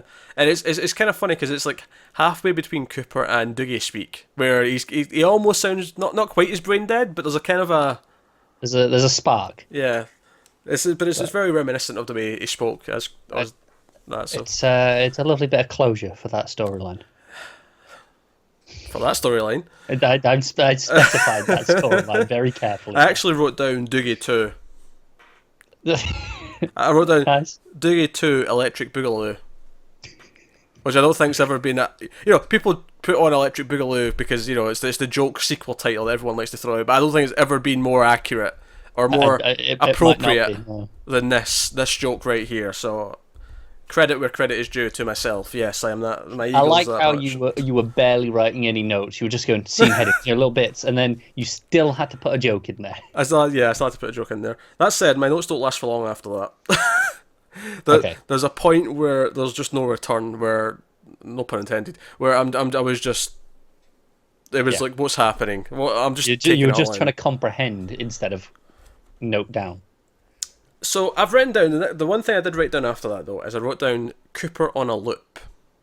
Because we see this walking scene again, and she disappears, she screams, he turns around, and I'm like, now on the one hand, maybe it's just repeating it for the impact of it. This has just happened, we're kicking back in. Yeah. But part of me did question this, and part of me thought, is this the first time he tried this? Interesting. I think what comes up may back that up. Yeah, because then we're back in the lodge, and he's back. Just on the moment itself. I only noticed it the second time around. You know when I said, "Oh, there's that noise," and then she disappears. There's a second noise, and it sounds very similar to one of the vortexes opening up. Yeah, and we're back in the Red Room, and it's kind of like it gives a lot of scenes we had at the start of this season. Although they're a bit quicker, a bit more in the right order, they sort of jump around. So it's hard to kind of keep sort of track. Yeah, I think I got the first is is it future, is it past? Yeah, which of course, and I'm thinking, why did he ask him that at the start of the season?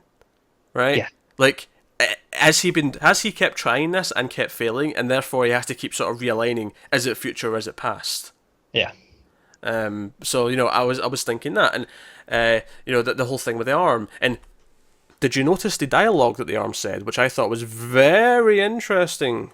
I got. I am the arm, and I sound like this. I didn't note down the next part. Hang on. Actually, I did. Is it the story of the little girl who lived down the lane? Is it? That's not the first time we've heard that phrase. No, it's not, is it? Do you remember when we heard it? Because you took some prodding there. I remember. It's one of these where I remember hearing it. Like, when you go, I've heard that, but there's a few things in this that I've got that. You ready? You ready for your floor to fall out from under you? To where we heard that? Go on. Audrey and Charlie. Yeah. It's when he's questioning, if she's questioning who she is. Am I this, or is this the story of the little girl who lives down the lane? Like. Yeah, you're right. And obviously, my ears perked right up when he said it this way this time. Yeah. We'll go back to that later. We'll theorise on a couple of these things. I think that's maybe more important later on. Yes. So all this goes on. We see the scene with Leland again, where he has to find Laura, and basically a lot of the things seem to happen again, except at the end, and we see Laura getting taken away again. We see the whisper again. Sorry. Yeah, where she screams at the camera. Yeah, screams at the camera. That's still terrifying. And he's going through, and it's very similar. It's playing out the same moments, pretty much, for the most part. The same, not all entirely. Like we said, at least I think that was an extra line from the arm. I don't remember him saying that. Well, that's it. Like maybe it was, and we just don't remember it because the Audrey one was more recent. Oh, of course. That's why it's more interesting. Like, that's what makes it interesting. Is that's the other place we've heard this. I mean, if he said it as well at the start, then sure, fine. He said it But it's before, still but equally as yeah. interesting. It's like, but it's just a case of who said it first. Well, doesn't it? Well, I don't actually think it matters who said it first. No? Because I think the reason why it's interesting is that because it connects them in a way. Because it makes you Yeah. think, what does that actually mean that both of them have said this? If he said it already, it's like, okay, so he's repeating what he said, but it doesn't actually add any more context to it. Whereas having Audrey say it in one of her scenes does actually, okay, wait a minute, what does that add to this? Why they both said that? Like, and we'll talk about that. Be interesting checking if he did say it the first time though. Yeah, I have to go back and check. But instead of like falling through the floor, because there's a point where I thought he was, because he goes up to the curtain and he kind of sneaks up to it in this kind of weird way where his hands are kind of ruffling. He's doing this, like handshaky thing, isn't Yeah. he? But then he steps out the curtain and he's just out at the entrance that we've seen before in the forest with the sycamore trees. all the sycamores. And Diane's there with the red hair, so it's real Diane. Yeah, real Dan. She's there waiting. And he just walks up and she's like, "Is that really you? Is that really you, Cooper?" He's like, "Yeah, it's really me. Is that really you?" And she's like, "Yeah, it's really really me." And I'm like, "All right." And this is because obviously up until this point, I was on this loop theory. He keeps trying this time travel nonsense. Yeah. But for whatever reason, maybe he has been on a loop, but this is where he steps out. This is where he breaks the broken loop. it, yeah. But this is where I was like, okay, that's kind of thrown a wrench in that theory. Or at least that he's still on the loop. Yeah, maybe he just broke it. Maybe he has been on a loop and he just broke it here. But this is like, okay, wait, where's this going? Like, I actually don't know what's going on now. And they leave. Like, they talk about going, let's do this, and they're in a car and they're driving. And it's daylight. It's out in the sort of desert area. Just a little shot on the drive. We've spoken many times about how good the driving shots look. And I think it was just last week I mentioned how it was, the camera was down between the headlights, but different here. It's actually up. You can see the hood of the car. But and obviously it was always doppelcoup when we saw those previous shots. So that's maybe just a stylistic difference to match the character, perhaps. Yeah. I've got some car thoughts later. Actually, there's some shots from the cars later on that I thought were really cool and interesting. But so they're driving and they're talking about what they're about to do, and they seem to know what they're about to do, at least to an extent. And it's like, "Oh, you sure about this, Coop? You sure we should do this?" And we don't know what it's going to be like once, and then he cuts her off. Yeah, and he's like, and I think a little bit down the scene, he says something like, "Oh, it'll be fine once we're through," or something like that, or to that effect. Yeah. But then he's like, "All right, almost 430 miles," and I'm like, "Oh." Yeah. Right, okay. 430. This is a thing. We were told in episode 1 with the fireman. That's what he said. Remember 430. Also, Richard and Linda, two birds with one stone. More on that later. So he's like, okay, 430. And he's like, that's exactly 430. He gets out and he walks over to like this spot and he just kind of feels around. He sort of looks around, feels it. There's power lines, of course. Yeah, he's paying big attention to the power lines. And he gets in the car, so this is the spot, and that's when he sort of says the line about, "Oh, once we get through, it'll be fine." And they kiss. Well, he says, "Kiss me first," and she kind of looks at him, and that's why he says, once we get through, once we cross, it could all be different. Yeah, it could all be different. It's like this could be a final kiss sort of thing. Yeah, which really begs the question: what exactly he? Yeah. Oh, I think I've got an idea, but we'll talk about that. So, and this is where this point onwards is where I was like, okay, is this Mulholland driving it? Okay, I wasn't actually at this point. There was a very specific point for me where I just went, "Is he Mulholland driving us right now?" But yeah, so they drive forward through this spot that's just off the road, and we get some flashes, some electrical noises, flashes. Then it's night. Yeah, they're driving somewhere else at night time, and they're quiet. They're still driving, and they eventually pull out into a motel.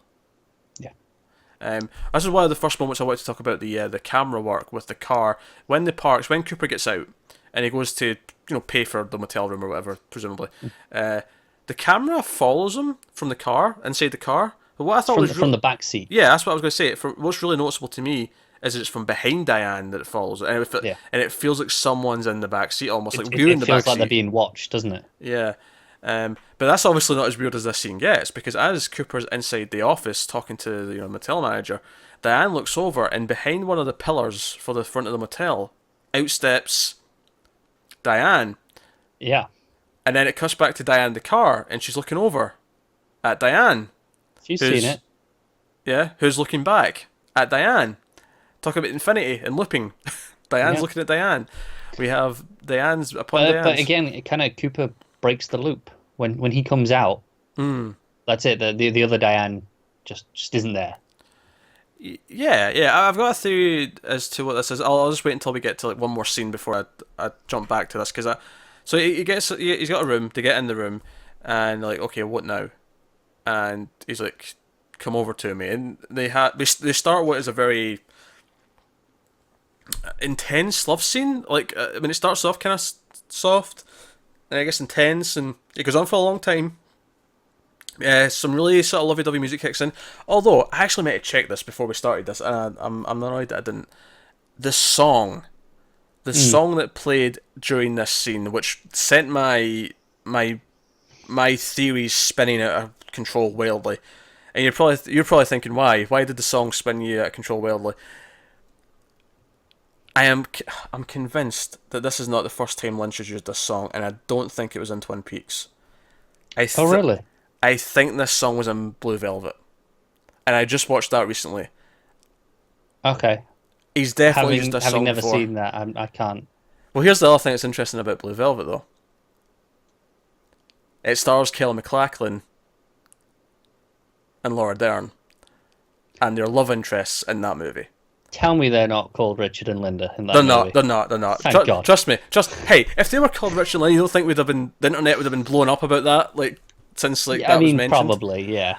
Just double checking though. Right, but like, and I was sitting there thinking, wait, if they crossed over into Blue Velvet universe or something, like, what's happening?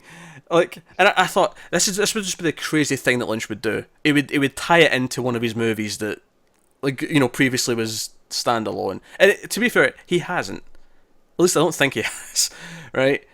But I'm sure that song played in that. Now, correct me if I'm wrong. Maybe I am misremembering where this song was used before. But I'm sure it was David Lynch, and I don't think it was Twin Peaks. I don't recall hearing the song before, so... Because when it kicked in, I had really vivid kind of thoughts about it. Like, it was clicking in my head. And I'm sure it's David Lynch. Correct me if I'm wrong in the chat, or the comments, but... No. You could be right. I can't. Yeah, obviously, yeah. That's why I meant to look it up before we started. Maybe I'll look it up because next time we break the recording, I might look it up and double check that. But anyway, so they have this love scene, and it's a very bizarre love scene because I almost said Kyle there. Cooper is like sort of sitting up, and Diane's on top, and he's kind of got this blank stare on his face, and I was very passive, isn't he? Yeah, and I was almost like, did something go wrong? Is he still really Cooper? Like, whenever he speaks, he still sounds like Cooper. But he kind of has more the demeanour of Doppelkoop. Yeah, like, whenever he's been quiet, though, which is the majority of the time beyond this point, he does have this kind of Doppelkoop-esque... It's kind of halfway between them, which, you know, fair pretty MacLachlan, he's doing so many versions of his own character that he's now mixing them in... And we have to remember, Doppelkoop isn't necessarily not Cooper. He's a side of Cooper. Like, you know, that was kind of established. Like, you know, he's not just nothingness. He's the worst parts of Cooper, but he still comes from Cooper. Yeah, the idea that the stakes are so high that he is kind of like a little bit darker as a result, maybe. Yeah, there is part of that in him. So this happens, and it goes on for a while. The music actually goes away, and it's more sort of darker music, and then the song comes back in, but it's mixed with the darker music. Like, they're both there.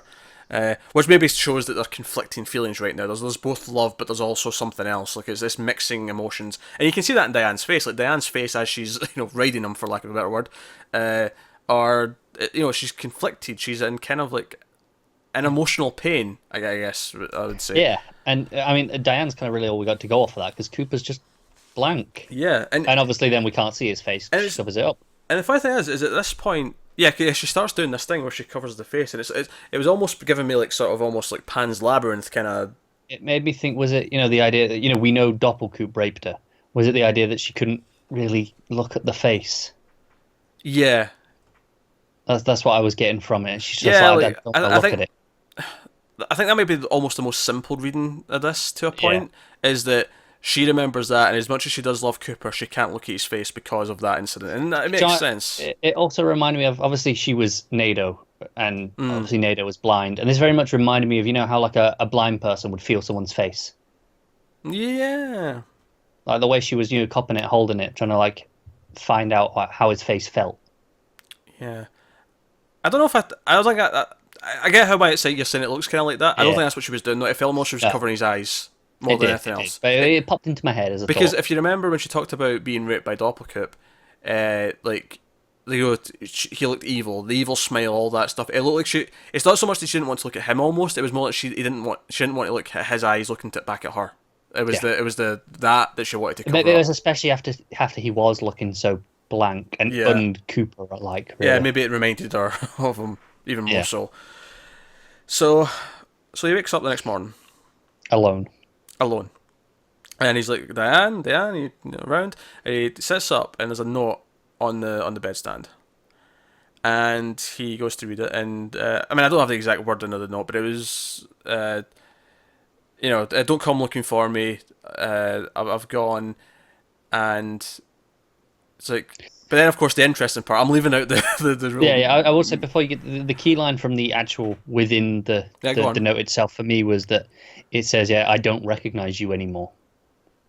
Yeah, no, that is absolutely that's fantastic. But it's a notable line of Yeah, dialogue. Uh, so there's that. But then here's where things get really weird. She refers to him as Richard. yeah. And he's like immediately because it says "Dear Richard," and he goes, Yeah, "Richard." and he's like Richard, and then it gets to the end, and it's like Diane, or not Diane, sorry, Linda. Oh, my mind. Completely screwed that up there. But it says Linda. And it's like, and this is where I think, and I don't want to get too much into this, I don't want to spoil the movie, but I was like, is he about to Mulholland Drive us right now? Yeah, Is that what this is doing?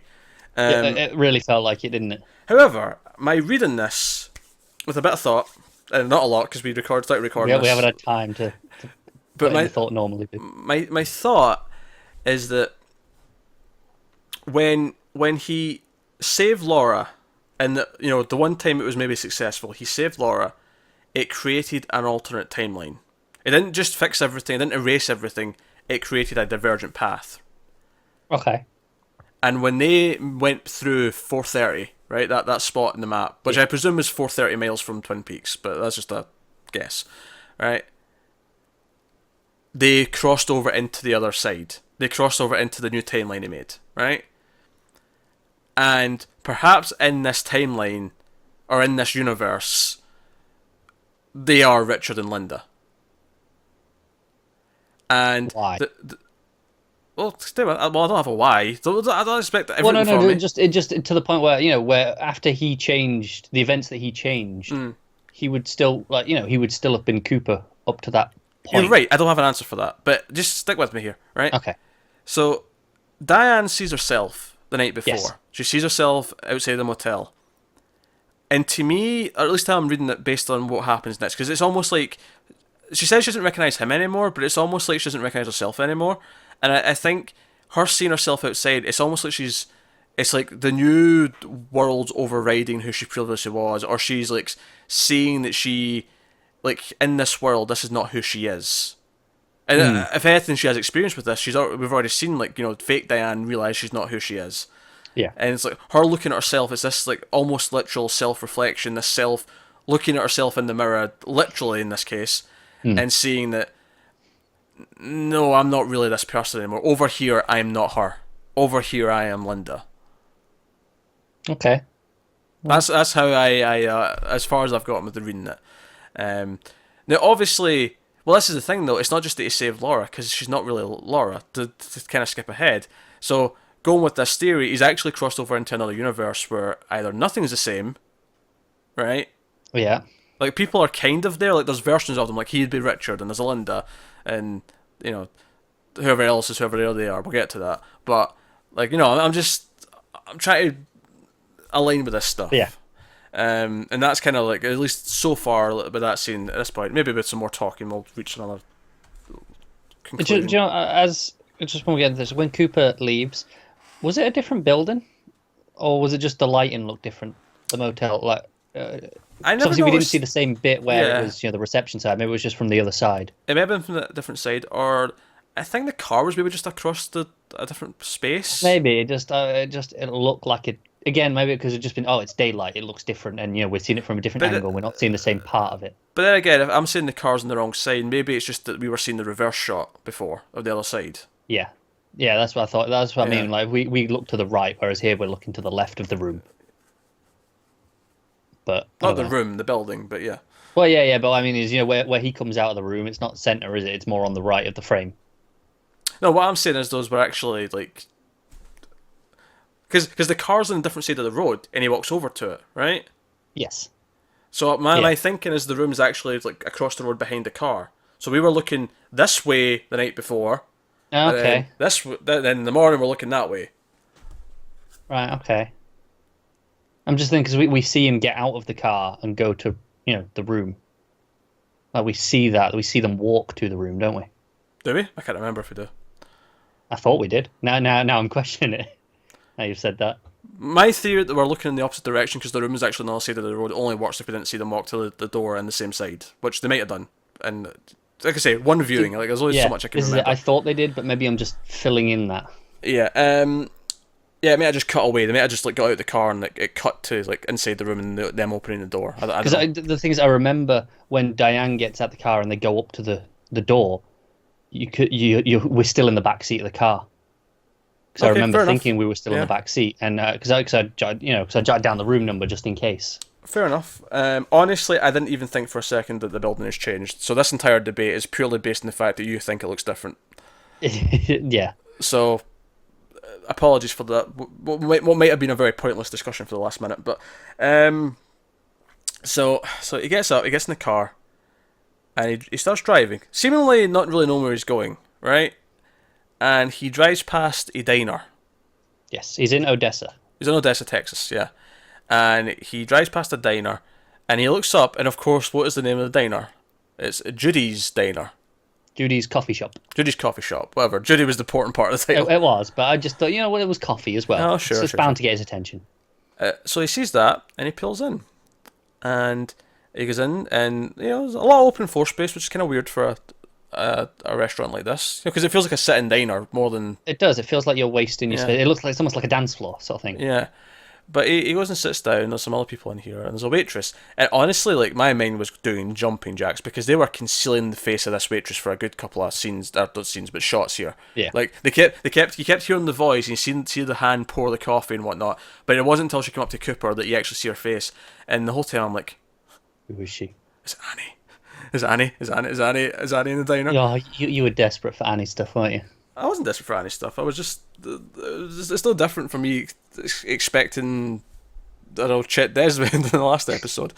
I was just I was waiting for the surprise, and obviously it's not. But I do think this waitress was very specifically molded to look kind of Annie-esque, like her hair, the way there was a lot about it that reminded me of Annie.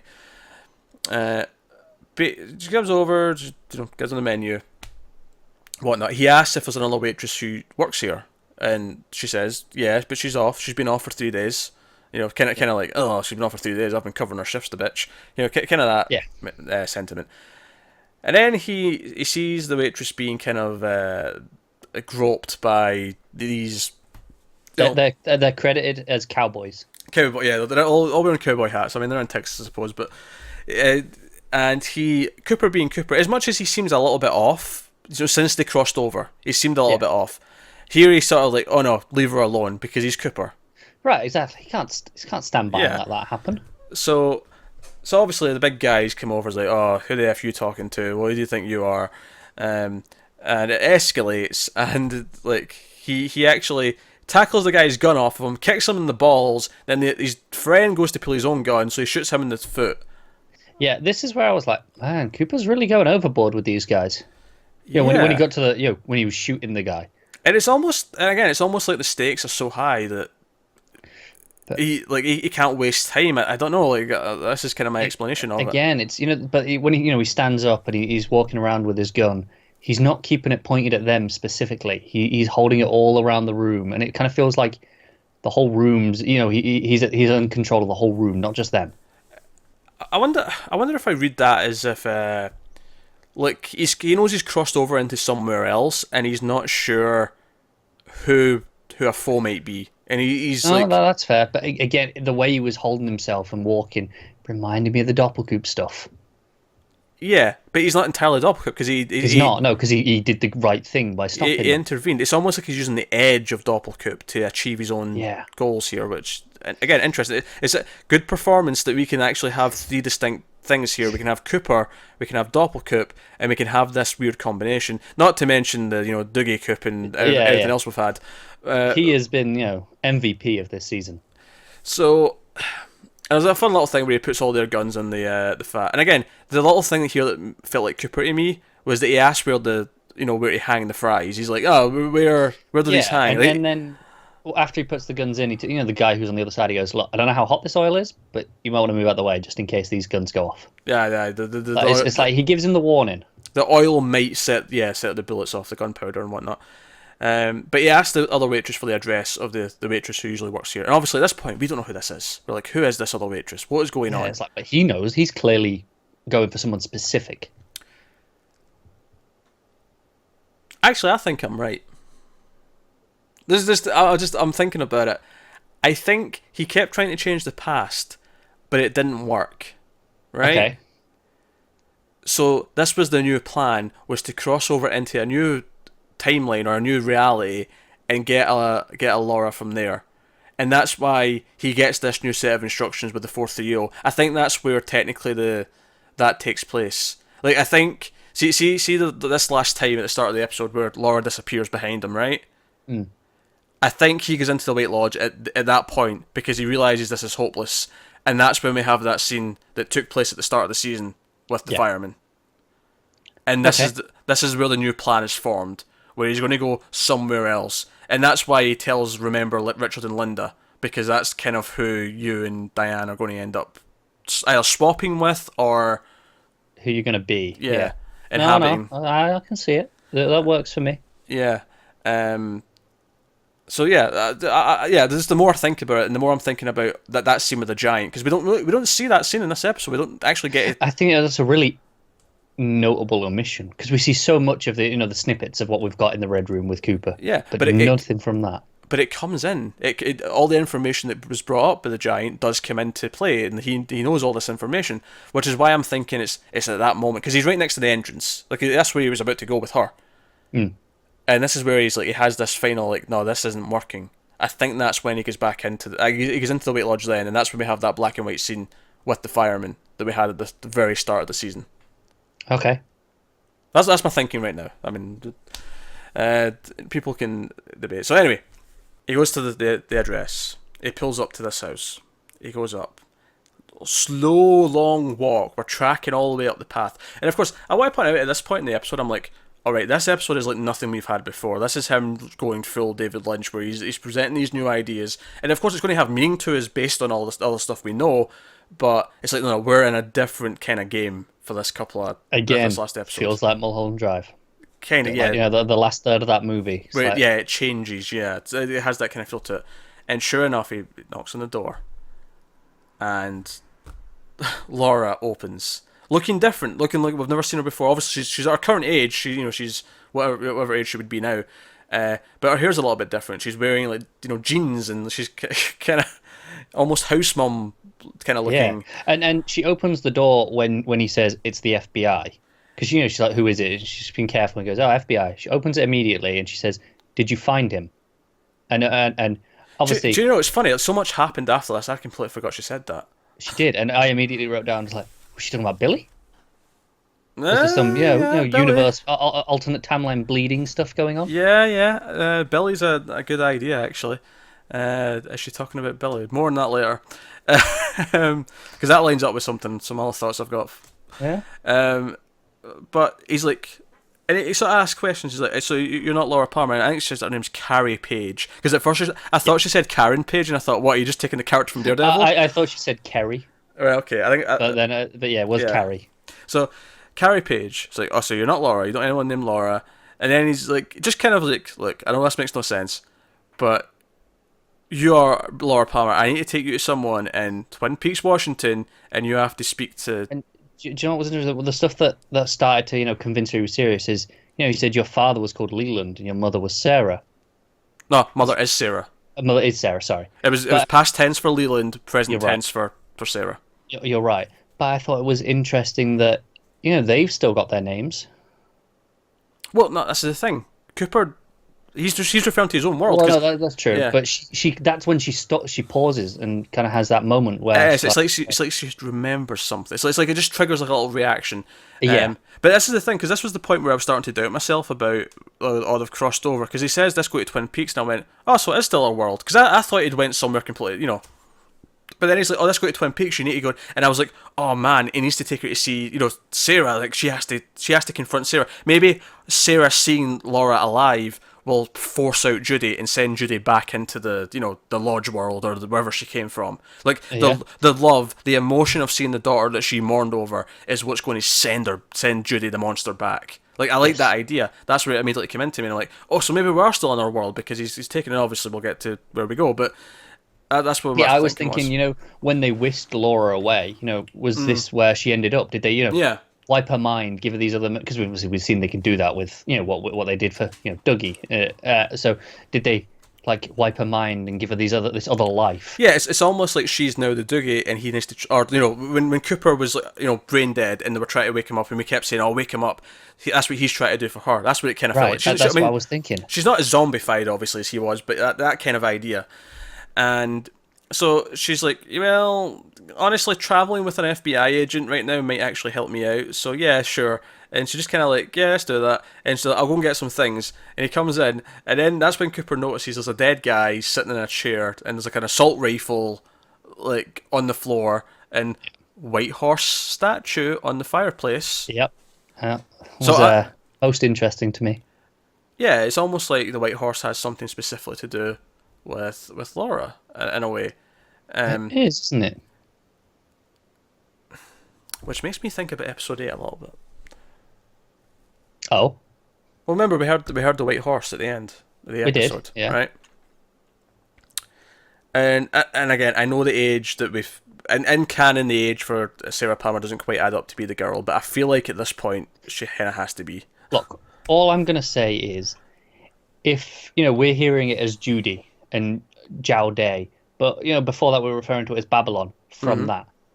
It's possible they've changed some details. That maybe that's no longer fully canon. There was actually other little bits of details that didn't quite add up from the book.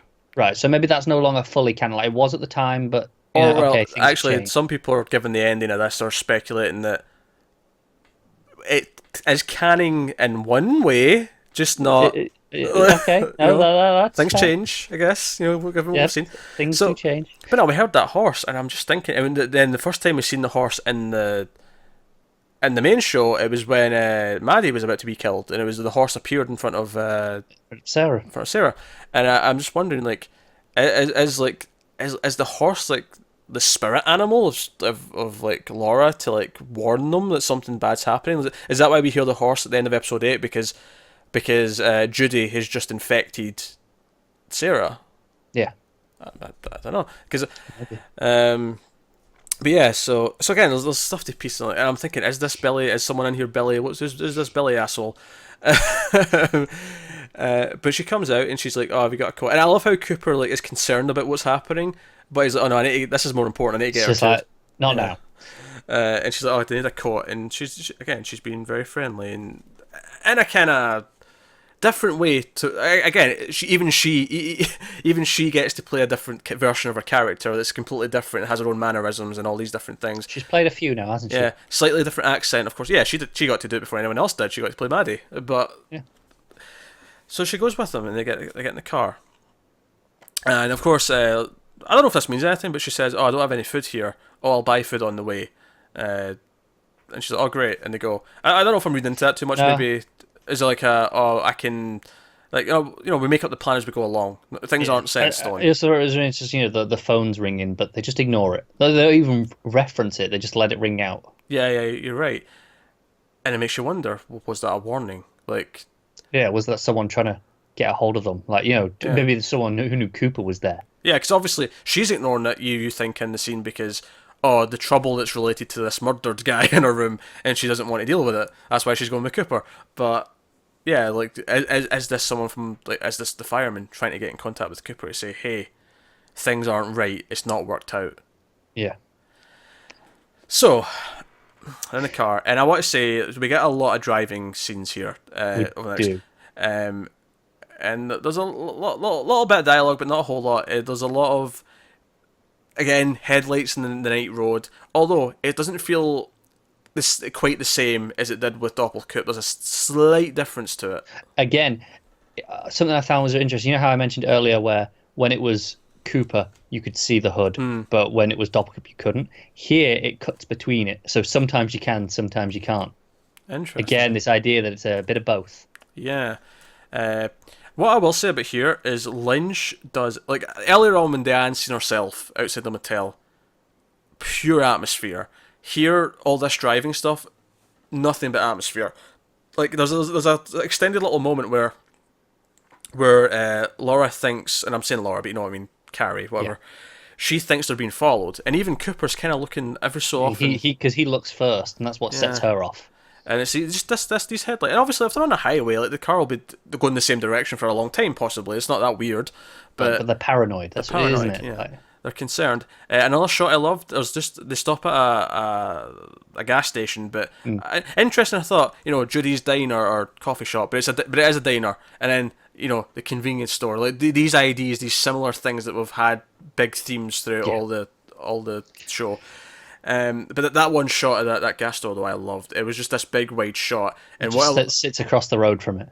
It sits across the road, but what I love is that the rest of it's so dark. Like, eventually a car comes past in the foreground and it lights things up, but otherwise, all the lights of this store are the only thing lighting the scene, and it's just this little sort of like almost oval of light surrounded by darkness. And I loved it. Like, it's a sense of the night and the atmosphere and how alone they are. You know, they're making this big drive all the way to Washington State. And you go, and hell, even maybe I'm just going too far with this, but you know, the whole idea of the show dealing with like copies and duplicates and all that very question, oh, it's in Washington, or DC, no, Washington State. The idea that even like the US has this thing where you have to always kind of like, you assume DC usually, but no, Washington State's the other one. It depends on context of what you're talking about. Yeah, obviously, if you're talking about Seattle, you know where you're going, but like, yeah, if you just say Washington, often you'll probably think DC first rather than State. You have to specify. Yeah. So no, great stuff. One shot I really liked when they were in the car, I think it's after the headlights scene, or maybe during. One of the shots I really loved, it was a side view of the car, which we've not had a lot of in this show, right? You're right. And the way it was framed was very interesting because it was Laura's side, and she was right at the edge. If I use my box here, my frame, right? Laura was way over here. And then most of the shot was actually the back seat that was empty. Yeah. And it just sat there for a little bit. And I thought, again, who, like, are we the invisible person in the back seat? Who is the voyeur in the back seat? You know, like I say, this back seat camera is very, it's just, there's always a feeling of a presence there, isn't there?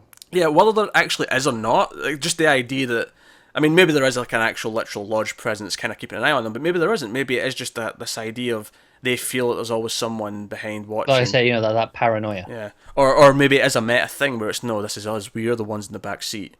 Yeah. You know, being really intent and like paying attention to what's going on. Because, but no influence, we just watch. But yeah, we're just watching, yeah. But again, I really like that shot. There was just a lot of good stuff, a lot of atmosphere building, I think. Despite what you want to say about this episode, what people maybe have problems with it, I think in terms of direction and like setting the mood. Oh, it's you know, unparalleled. Probably the best mood setting it's had like all season, maybe the whole show. Which is saying something. Yeah, like, but it is goddamn eerie, and you really feel like you're out in the middle of the night. And of course, like, they get into Twin Peaks, and you'll even see the sign at this point. You see it earlier on, like in episode 17, when Cooper came in. Yeah, when Cooper. You only get a quick flash of it. Yeah, it's a quick flash. Yeah, you thought they made more of a moment out of it. Yeah, not enough to see what the population is now. Yeah, that's true. I was disappointed at that. I have to go back and freeze frame it because there might be some important details. I think they were moving too fast. It was too blurred because it wasn't in focus. Yeah, that's fair. But anyway, so So because they go across the bridge, and I remember this bridge because this is the bridge that Ronette Pulaski walks across at the start of the show when she appears like not dead, and she's walking across this bridge where they find her, and I recognise the bridge, and then they actually go around the Double R Diner, and I was like, oh, this is weird. But what I thought was really interesting is that it's nighttime, so it makes sense, but it's closed. It's like it's after opening hours. It's done. It's empty. It's dark, and I thought, bit of meta. We're at the end. It's we're done here. Yeah, we're done here, exactly. But again, it gives it this tone because we've never seen it like that. I mean, we actually have. There were scenes of like Norma's like ex-husband breaking in the middle of the night and fighting the Japanese guy. Like there was scenes there at night, but forgot about that. Yeah, but just this driving around it at night when it's shut, and it's this again. It's just different, isn't it? And I will say this about the nighttime scenes as well. It feels very realistic. It really feels like nighttime and how nighttime looks. It is. I think it's something that I feel like in most TV and film, nighttime it's too bright. It's overly lit, and obviously it's lit so you can see what's going on. I get that there's a purpose. Yeah. But this feels like it's real. Like they're actually in the darkness. They are in the darkness. Yeah. We're in the darkness. So they're driving around, and he's like, "Oh, do you recognise anything?" And she's like, "Not really. We get shot of traffic lights like we do." It's worth mentioning that we glossed over it. The signpost with the 6 was outside Laura's house. Ah, yeah, of course. Just pointing that out. That was the thing that was there. So they pull into her street, and he's like, "Do you recognise that house?" And it's like, "Oh shit, we're at the house. This is the house." And she's like, "Nah, no, not really." Basically, I mean, I can't remember the exact line, but she's like, "No."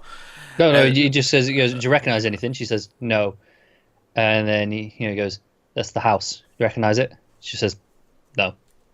They get out of the car, that's and it. I just want to say, Lynch builds this slow walk to the front door so well. Like I was just on the edge. Do you know the moment that I love about this? Even before the tension, he takes her by the hand and he leads her home like he said he was going to. Yeah, it's just such a perfect little touch. Going up the steps, it feels so long, but it's so.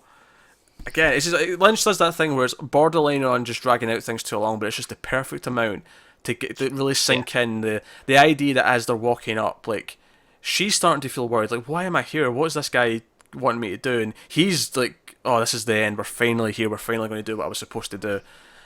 And again, kind of Mulholland Drive when they chap on the door, and this random woman opens the door. Yeah. Also, definitely reading into it too much, but his knocks he does in sevens. The motel room that they stayed in was also room number 7. Just in case 7. I don't know why 7 would be important, but well, it was all 6s before. It was all 6s, and then this is because he knocks. Is that a sign? The 6 outside of Laura's house is saying that she is from your world. Oh yeah. Or your timeline, Yeah, like if they're world 6 and this is world 7. Yeah, what if all these loops? Like we said, it's been looping. And he's done this before. What if this is literally like the world that we've been in the whole time was the 6th version of Twin Peaks? It could be, couldn't it? Yeah.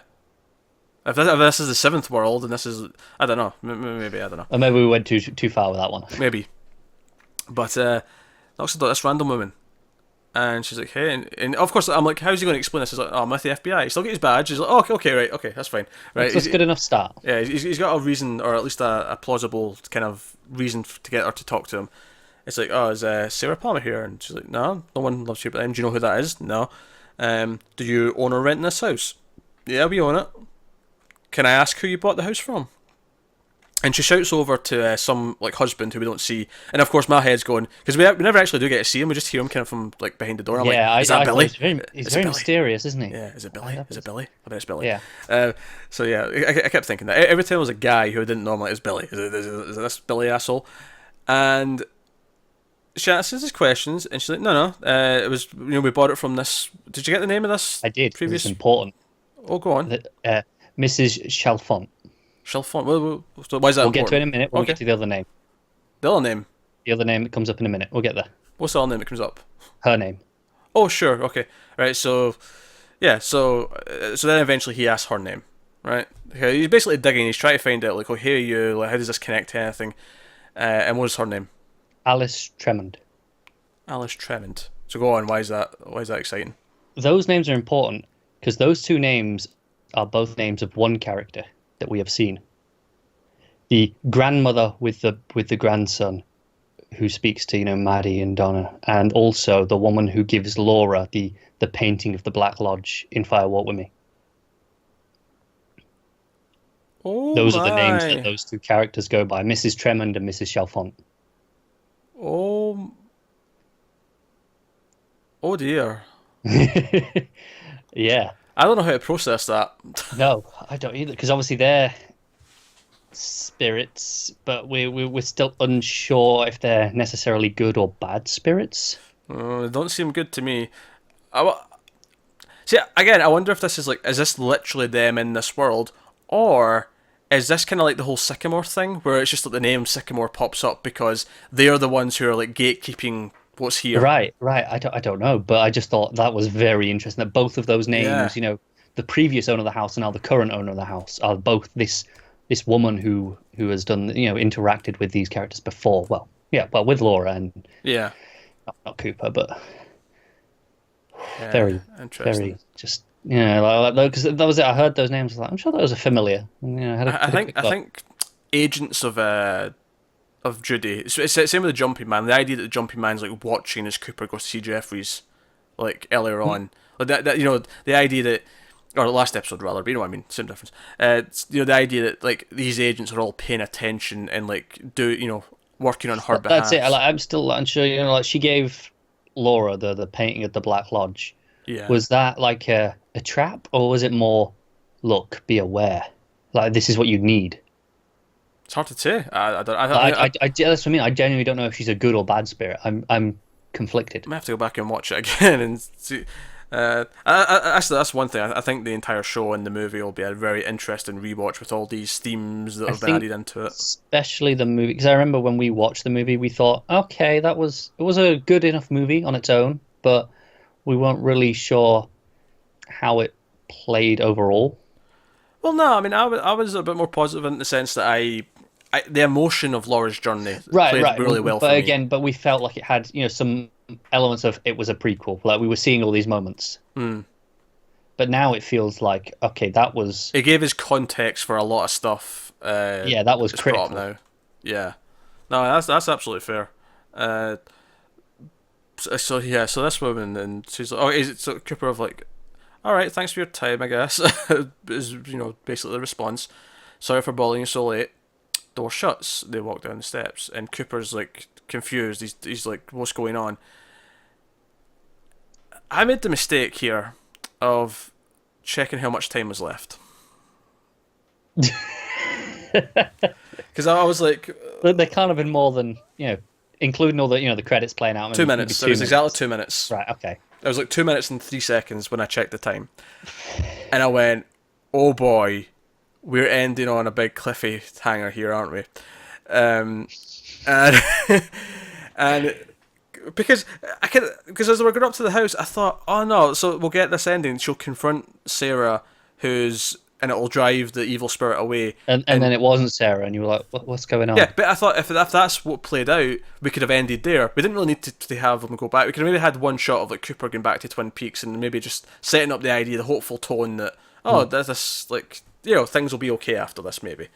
But so he's standing there and he's just sort of, he's distraught. He's looking around and she's looking around and they kind of stop in the road. Like, they don't quite go all the way back to the car and they're just kind of contemplating what's just happening. And I have to imagine what's going through Laura's head this entire time. Like, he's said, "Oh, someone's here," that he claims is her mother, but it's this other woman, and he's confused, and she's looking around, and she's looking up at the house, and I have to, I had to laugh a little bit because Cooper then looked over and goes, "What year is it?" And all I could think was Jumanji in my head was him screaming, "What year is it?" But I was like, it's a good question, because one of the things I noticed actually I think it was the motel room they were in, the TV was an old TV. I mean, admittedly, a lot of motels still use old TVs. That's why I don't think I questioned it too much, because it was a motel. But I find it really fascinating. Laura doesn't answer him. Like she doesn't give an answer. Does she know, or is she like, hang on, what year is it herself? Yeah, she never answers. And I wonder if you could almost read it as like, it's just a stupid question. Why does he not know what year it is? Like, who doesn't know what year it is? Like, Right. It's a back in the original Terminator when Kyle Reese puts the cop up against the wall. He's like, oh, what's the date? And he's like, whatever, 14th of October, whatever it is. And he's like, no, the year. And the Cap's like, what? Yeah, Because it's a strange question. it is a strange question. And it's like, wait, are we too far in the future? Is that what happened? You shot into the future and, like, people have bought the house and, like, Sarah's somewhere to be found and, like, but that's almost too simple. Like, that's just too simple. Well, I mean, let's finish this scene off before we get to this. Yeah. Yeah, I'm just going through sort of my thought process Right, as okay. it was, unfolding before we got to the end. Yeah.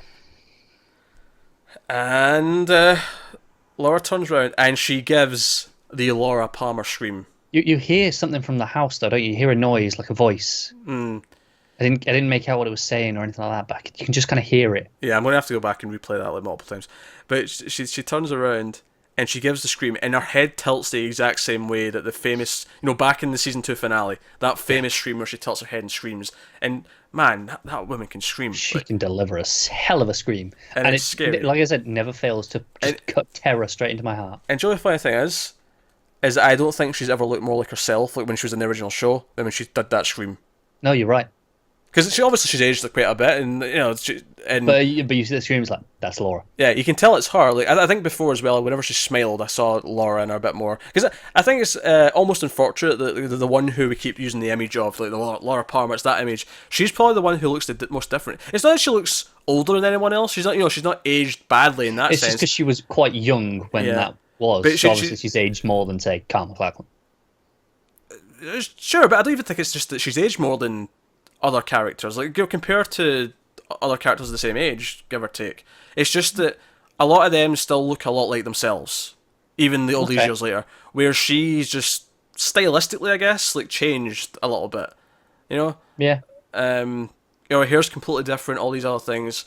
Whereas when I see Bobby, I'm like, no, it still looks like Bobby. Hair's cut, but no, that's fair. I can still see Bobby in him, like pretty much all the time. Whereas she, I think, has a pretty different look.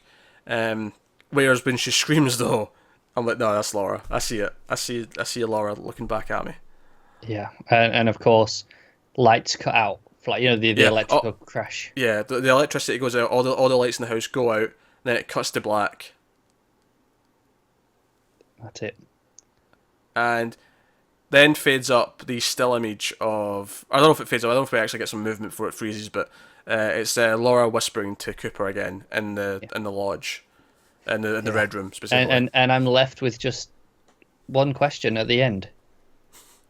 Is it future or is it past?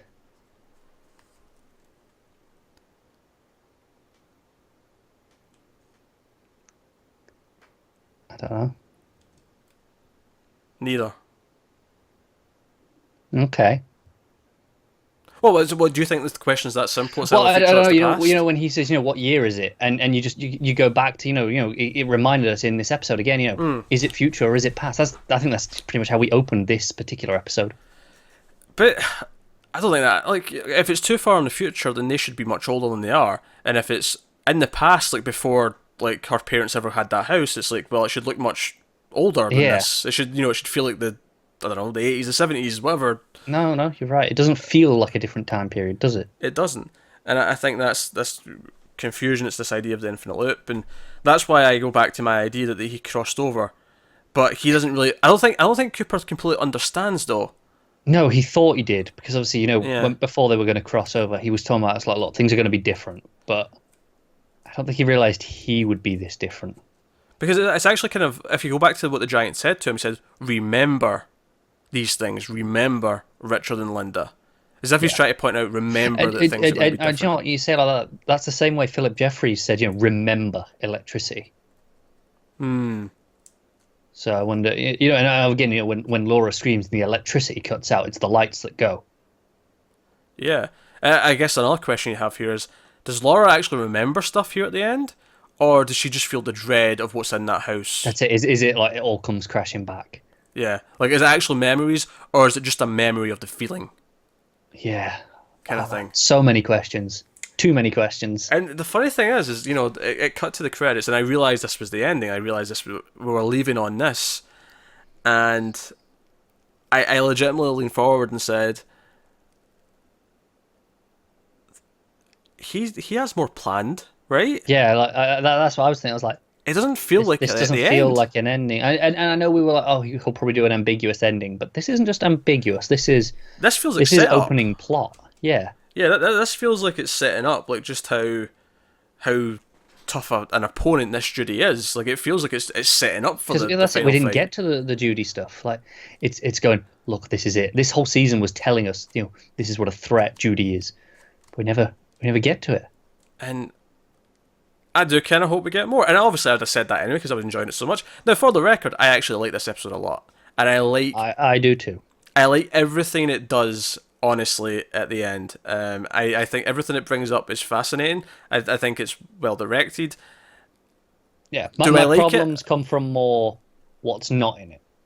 Sure, we'll talk about that in a minute. Yeah, Like, but do I like it as the ending of Twin Peaks?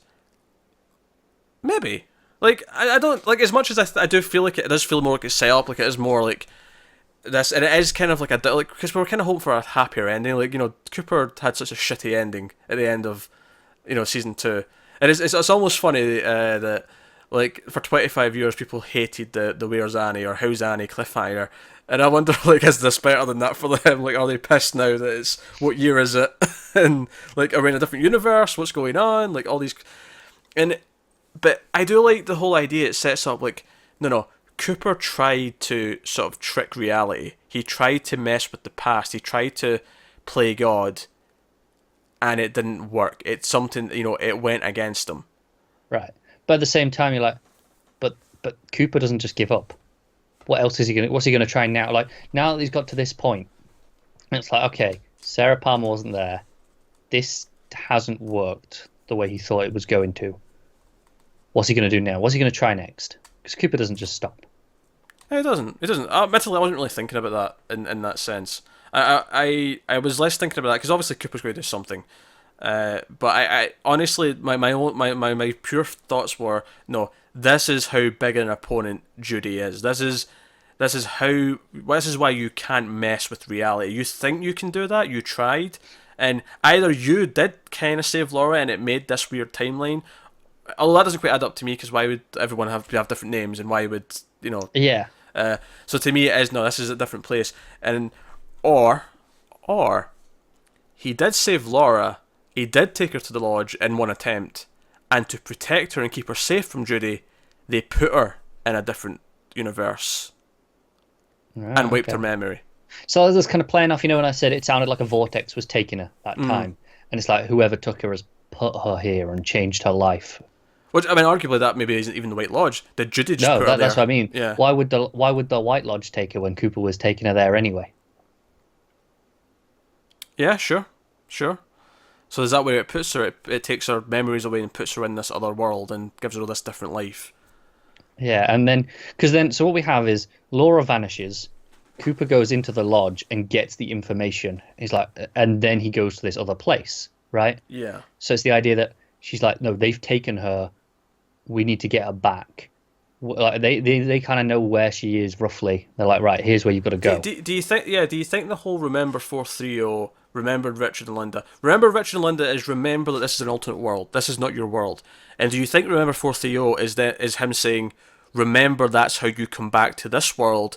Because it's Yeah, almost like Cooper remembers enough that he's like, oh, we need to go and see Sarah. You need to face her. That's what you need to do. But he doesn't remember that he has to come back through to the right world right. first. And again, remember electricity. Like the way that's kind of what that's what got him out of being Dougie into being Cooper. Can it work again? Can the idea of the we saw when they made the new Dougie, it was electricity that was the spark of life. Is that what it needs? Is it electricity that can spark Laura? But then I have to come back round to like, he failed again.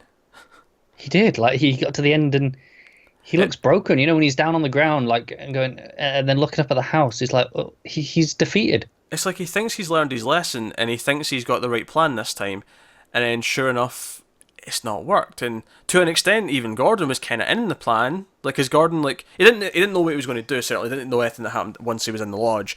But certainly, he brings up that conversation where Cooper said, "Oh no, if I ever vanish like the others, like You got to come looking for me. got to come look for me, blah blah blah.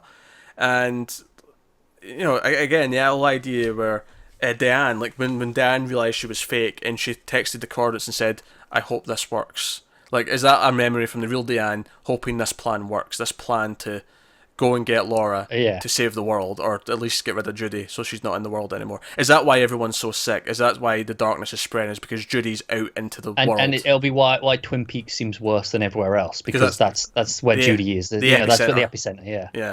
Yeah. So this is making sense. All this is really. It does kind of feel like if this is the story that's been set up and this is where it's going, it does kind of feel like this is it. There's more story to tell, doesn't it? It does. It genuinely does feel like there's more. And I almost wonder if, like, that was maybe always the plan to tell more, and maybe he...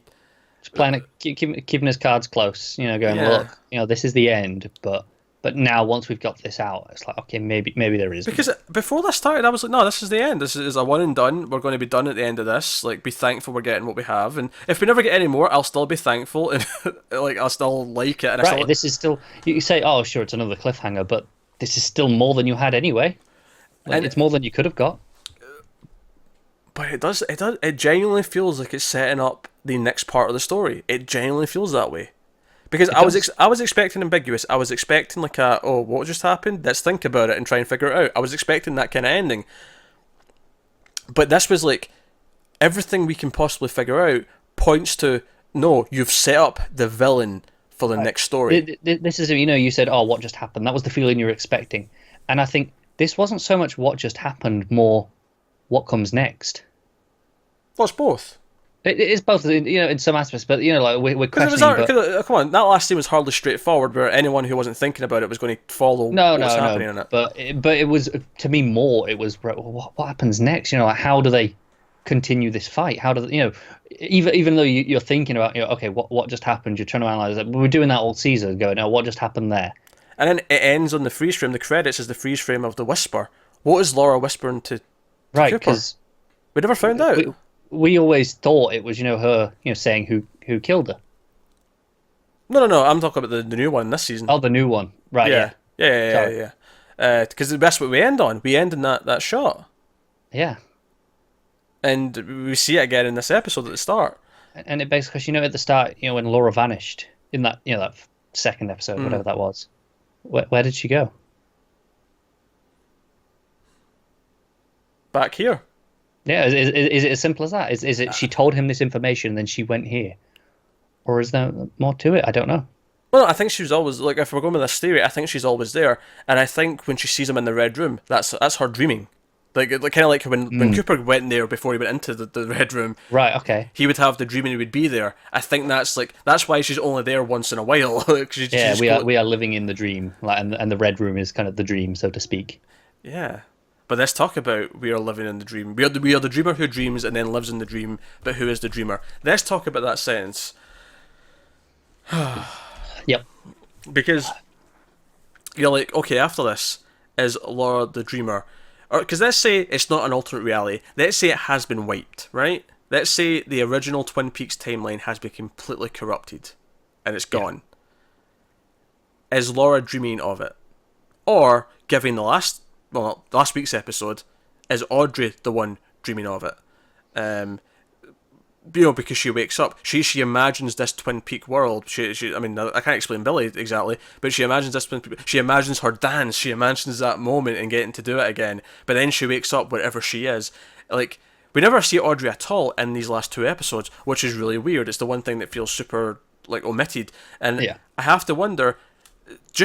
So that it does kind of fit and it ties in, I have to imagine where she wakes up at the end of episode 16 is this world. Right. Also, going back to maybe Laura is the dreamer before, when she was, when she, she died and, that all happened. She was still in the lodge. She was still dreaming. She was keeping Twin Peaks alive. But here, now she's been taken. Her mind's been wiped. She's someone else. Her dream now is, she doesn't dream of that. So things have changed because of that. Whatever she dreams of now, this new world comes from her.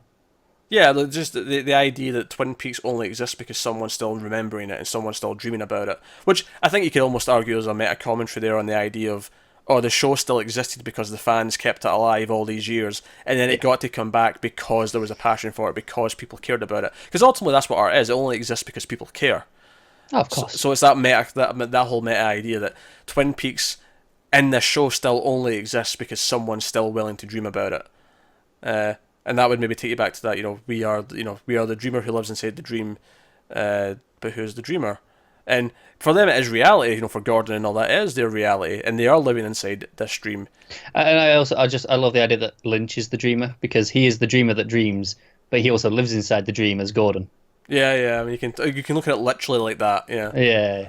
Yeah, that works. But yeah, but and then again, like the Audrey line coming back again from the arm. Is this the story of the girl who lives down the lane? Yeah, the little girl who lives down the lane. Because there was a moment actually on the porch at the house when they're talking to the woman where I thought of that line.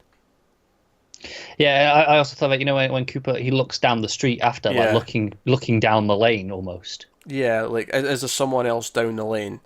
Like who else lives in the street? Kind of thing. Yeah. Like, and we know Audrey doesn't live there. At least she doesn't normally lived. She didn't live there. Yeah. So it makes you wonder, and I like that line coming back up. Like, is the idea that Laura stopped dreaming of Twin Peaks, but Audrey still does, and that's where this weird like mix up is happening, where she says, like, is this the story? Because she obviously we keep seeing her being very confused, right? She's very, very confused. And certainly, at least her parts of Twin Peaks, all her scenes, were inside a dream. Or something akin to a dream. Right? And she wakes up. And it's like, well, she's also trying to remember Twin Peaks and dream it. But with Laura gone, it's only her weird version that's left because she's not aware of what's... I don't know. I'm trying to piece it together. No, I get what you're saying. Like, Laura was kind of like the anchor. Yes. And with her gone, she can't connect to Twin Peaks as it was, and it's just this distorted memory. But the memory plays tricks on her. It's not the real version. It's this twisted, altered memory. Whereas Laura's is more of a pure. So is the Twin Peaks that we see that's sick? All these scenes in the roadhouse that feel off. That if they're all belong to Audrey, are they all set after this episode? This is what's left of the original Twin Peaks. Is this corrosion? Is this worse version? It could be. I don't know. No, I don't. This is it. Like, we've had no time to process this. We're kind of doing this on the fly. Yeah, well, I think in terms of pure reaction, it's worth doing that. Yeah, it's kind of nice that the first and only time you've really got that is for this last episode where it matters most. Yeah.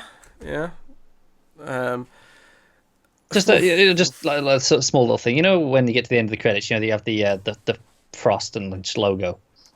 It was silent, yeah? Yeah, that normally has an electric noise, doesn't it? Yes. I thought so. I just thought it was really interesting that, as the electric had cut out, and Laura, like she'd killed all the electricity, and they took it off their logo there as well. Is that another way to read the end of the episode, though? Let me think about it, right? She screams, the lights go out in the house, and then the entire world goes dark. Did her remembering kill this world? Yeah, did her remembering reset everything back to normal? It doesn't feel like a hopeful ending, so I'm not inclined to sort of think that. No, but the idea that she killed this world by remembering the reality. Yeah, and the electricity is actually out because this world they're in just doesn't exist anymore. Yeah, because that's it. The electricity cuts out in the house, but then it cuts to complete blackness. The whole world cuts out. Yeah. It's not a fade. It is, quite a sharp cut. Yeah. So, is that, if you want to be hopeful about the ending, is that what just happened? Did her remembering, like, flip it. It's not the real Twin Peaks, it's a dream. It's this world, it's a dream. This is Laura's dream. This is her, like, fake reality she's in, that she's been manufactured in. They're making her dream. In the same way that, you were saying that, they're making Audrey dream those things last week. Are they making her dream this to keep Twin Peaks away? What do you mean? Because, Judy's in Twin Peaks, she wants to be safe, so they keep it from existence. You can't interfere with it if she's there, if Judy's there doing their thing. Cooper can't interfere. So making Laura, when they take Laura from Cooper, right? Put her in. But you're Put saying her the in good this new guys have world. done this? No, no, no. I'm saying Right. Judy did it like to keep Twin Peaks away, like off the map, so to speak. Their version of it. Because Cooper can't come and stop Judy if he can't get to Judy, Oh, right? right, okay, right. I kind of see what you're saying. Now, what I'm saying is, this new reality is the dream that they've kind of manufactured to an extent for Laura, right? And she Yeah. is living inside the dream, right? And her realization at the end that this is the dream is what wakes her up. Yeah, so it's the equivalent of when Audrey stares in the mirror. Kind of, yeah. She realizes what this place is, and she wakes up, right? And that's why the world dies, because it doesn't exist anymore. There's no reason for it to exist. Now, it doesn't quite explain what was going on with Audrey. However, I suppose you could say that the whole point of the Audrey stuff was to set up these ideas and set up that this is how this kind of works and this is what happens. And Could be. but it does kind of feel tangential at that point a little bit. Like It feels like there's again. It feels like we need more to understand the Audrey stuff still. yeah. Like again, like that was the first seed of a story that we haven't gotten to yet. Well, maybe not. Like I don't know, because I think there is value here in what I've just said, in the sense that Oh, yeah. it sets up this core idea. It's like the idea that both Laura and Audrey are doing the same thing. Because what if Audrey is dead? No one ever mentions her in, like, Twin Peaks. Like Ben never No, they mentions don't. her. Richard only mentions her in the past tense that, oh, my mother is Audrey Horne. Like, he's asked he answers the question, who is your mother? Audrey Horne. I can't remember. Does he just give the name? He didn't say her because he says her name. Did he say is or was? I think it just says the name. I think. Right. I don't remember. There definitely wasn't past tense. I would have definitely noticed that at the Yeah, time. yeah. That's what I'm thinking. I think it's just, oh, who's your mother? Audrey Horne. I think it was just that kind of sense. And it's like the idea that, like, Audrey's also in her own world for whatever reason. Yeah. And she's realizing she's not really where she's supposed to be. And I think that sets up thematically the same things happening with Laura, where she's in this fake world where she's not really supposed to be. Now, admittedly, again, it still feels like the start of something, but I do think there's enough there that if you're reading into all this stuff, that you can kind of build what the ending is. You can build an ending if you want to. But I think. Well, no, I it's think, there. It's not that it's not there, though. It is there. no, it is there. Yeah. That's a really negative stance on it, to say you can build it if you want to. That makes it sound like it's really. No, no, flippant. no. I mean, like, if you want that to be your ending, there's enough there that you can have that as an ending. Yes. But when I say you want to, like, you can choose for that to be your ending, but it doesn't have to be. It's not about choosing; it's about believing. No, I'm serious. Like, No, I don't like the idea of just choosing what the ending is. That doesn't feel right. Like, No, I didn't yeah, make no. it. It's about what feels right. What does it feel like the world's set up, and what feels satisfying as a conclusion. That's what picking the right interpretation for you, I think, really means. And I think Lynch is a fan of interpretations, and No. he's dead set against doing audio commentary tracks. He doesn't like doing that sort of stuff. In fact, he doesn't even like putting chapter select on his DVDs and Blu-rays, because he sees that as, infringing Someone upon. might not view it as part of a full whole. Yeah, the art. Like, the art's gone if there's chapter select. Just on what you said there, like, you believe which one, the satisfying ending for you. Which one's a satisfying conclusion? And satisfying does not mean the happy ending or the good ending. No, but that's the thing for me. Like, I'm fully. Well, I wouldn't say fully, but I'm more inclined to go with this world. It isn't that ending. It wasn't her shattering the world. Perhaps they've still got to go on. I wouldn't say I would be satisfied with that as the ending of the story, as a conclusion, but it's still the ending that I think of for me. It's the ending until it isn't. Yeah, that's technically true. If they announce another season, if they announce something, and Showtime said they're up for it if David Lynch wants one, and Do you think they'll fight him on how many episodes this time? they might. The funny thing is, though, is I'm not sure. Like, I know the viewing numbers weren't that great, but the subscription rates were up. So I'm not sure. In terms of negotiating, like, who has the upper hand here? Like, does he have the upper hand because the buy rates were skyrocketed for like 7 months? You also got to remember it's kind of like the most Showtime's been talked about, potentially. Yeah, probably. I mean, Dexter was pretty popular, but yeah, it's definitely. Yeah, but when did that finish now? I don't know, I can't remember. 5-6 years ago, something like that. Right. Been a while. So this is another one that kind of goes, hey, maybe Showtime can do something. You know, it's one of those that how like how we felt after USA came out with Mr. Robot, and we're like, maybe we need to pay attention to USA now.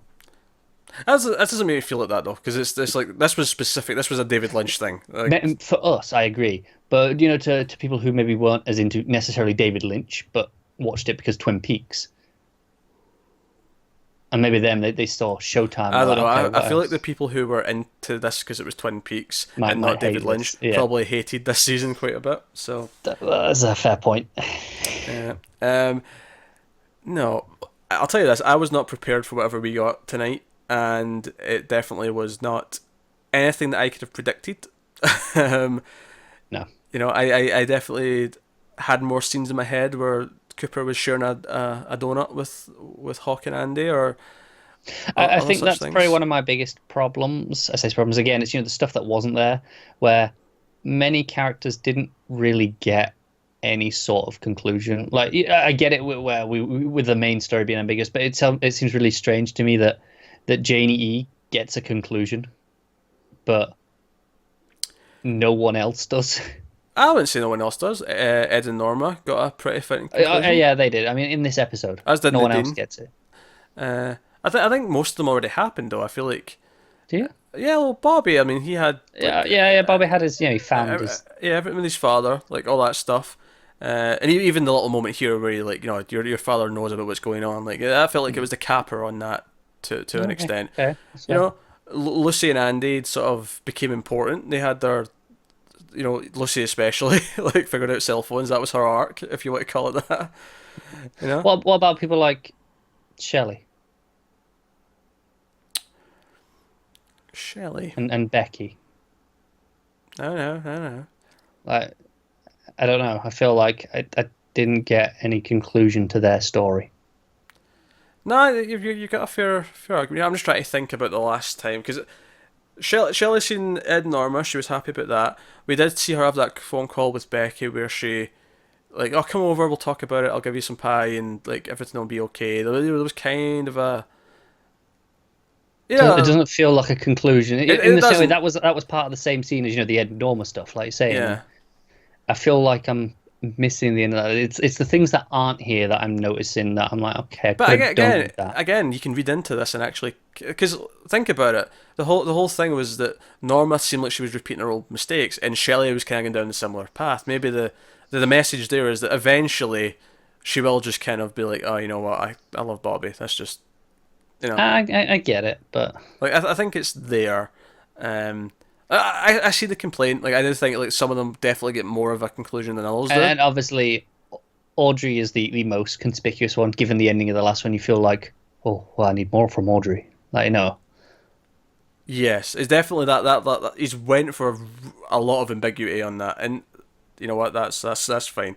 We can speculate that yeah. pretty heavily. Audrey did feel missing in the last two episodes. I don't really. There was nothing else though I felt missing in the sense that I was like, because as much as yeah, you're right. When you think about like where Shelley ended up, it's like okay, maybe she could have had a bit more of a conclusion, but I wasn't feeling like, as I was watching this like, oh, I bet we'll cut to Shelley in a minute No, now. that's the thing. It's not necessarily a problem with this episode. It wasn't like I don't know. Oh, these two episodes. I don't know where it would have been in here. Like it wouldn't have fit. But at the same time, I feel like it's more as goes as I look at the season as a whole. Where did that go to? Where was the conclusion to that? And it wasn't here, but it wasn't anywhere else either. Some had more conclusions than others. I mean, arguably, Shitty Steve shooting himself takes him out of Becky's life, so Becky's life suddenly much better. Better, yeah.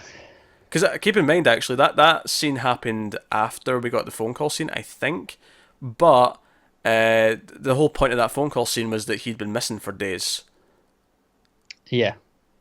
So again, it's like he's gone, and then okay, we'll have some pie, and we'll get over it. I'm not saying it's perfect, but I'm saying it is kind of there. Like if you look at it and think about it, it's kind of setting up like what the new status quo is going to be for them. I guess that's one of those ones that I'd say it's maybe there, but I'm unsatisfied with that. That's fair. I just don't think I'm that fussed. Like I feel like I don't think any of them are left in such a bad place where I feel like oh no, I'm like because certainly most of the main characters got their. It's something as simple as Cooper saying to Frank, like, tell Harry I asked for him. Like Yeah. that's almost all I need for Frank somehow, but it Yeah, yeah. is. Frank again. He's kind of just been a stand-in, Yeah, so that one definitely. yeah. Um, no, so who else? Who else?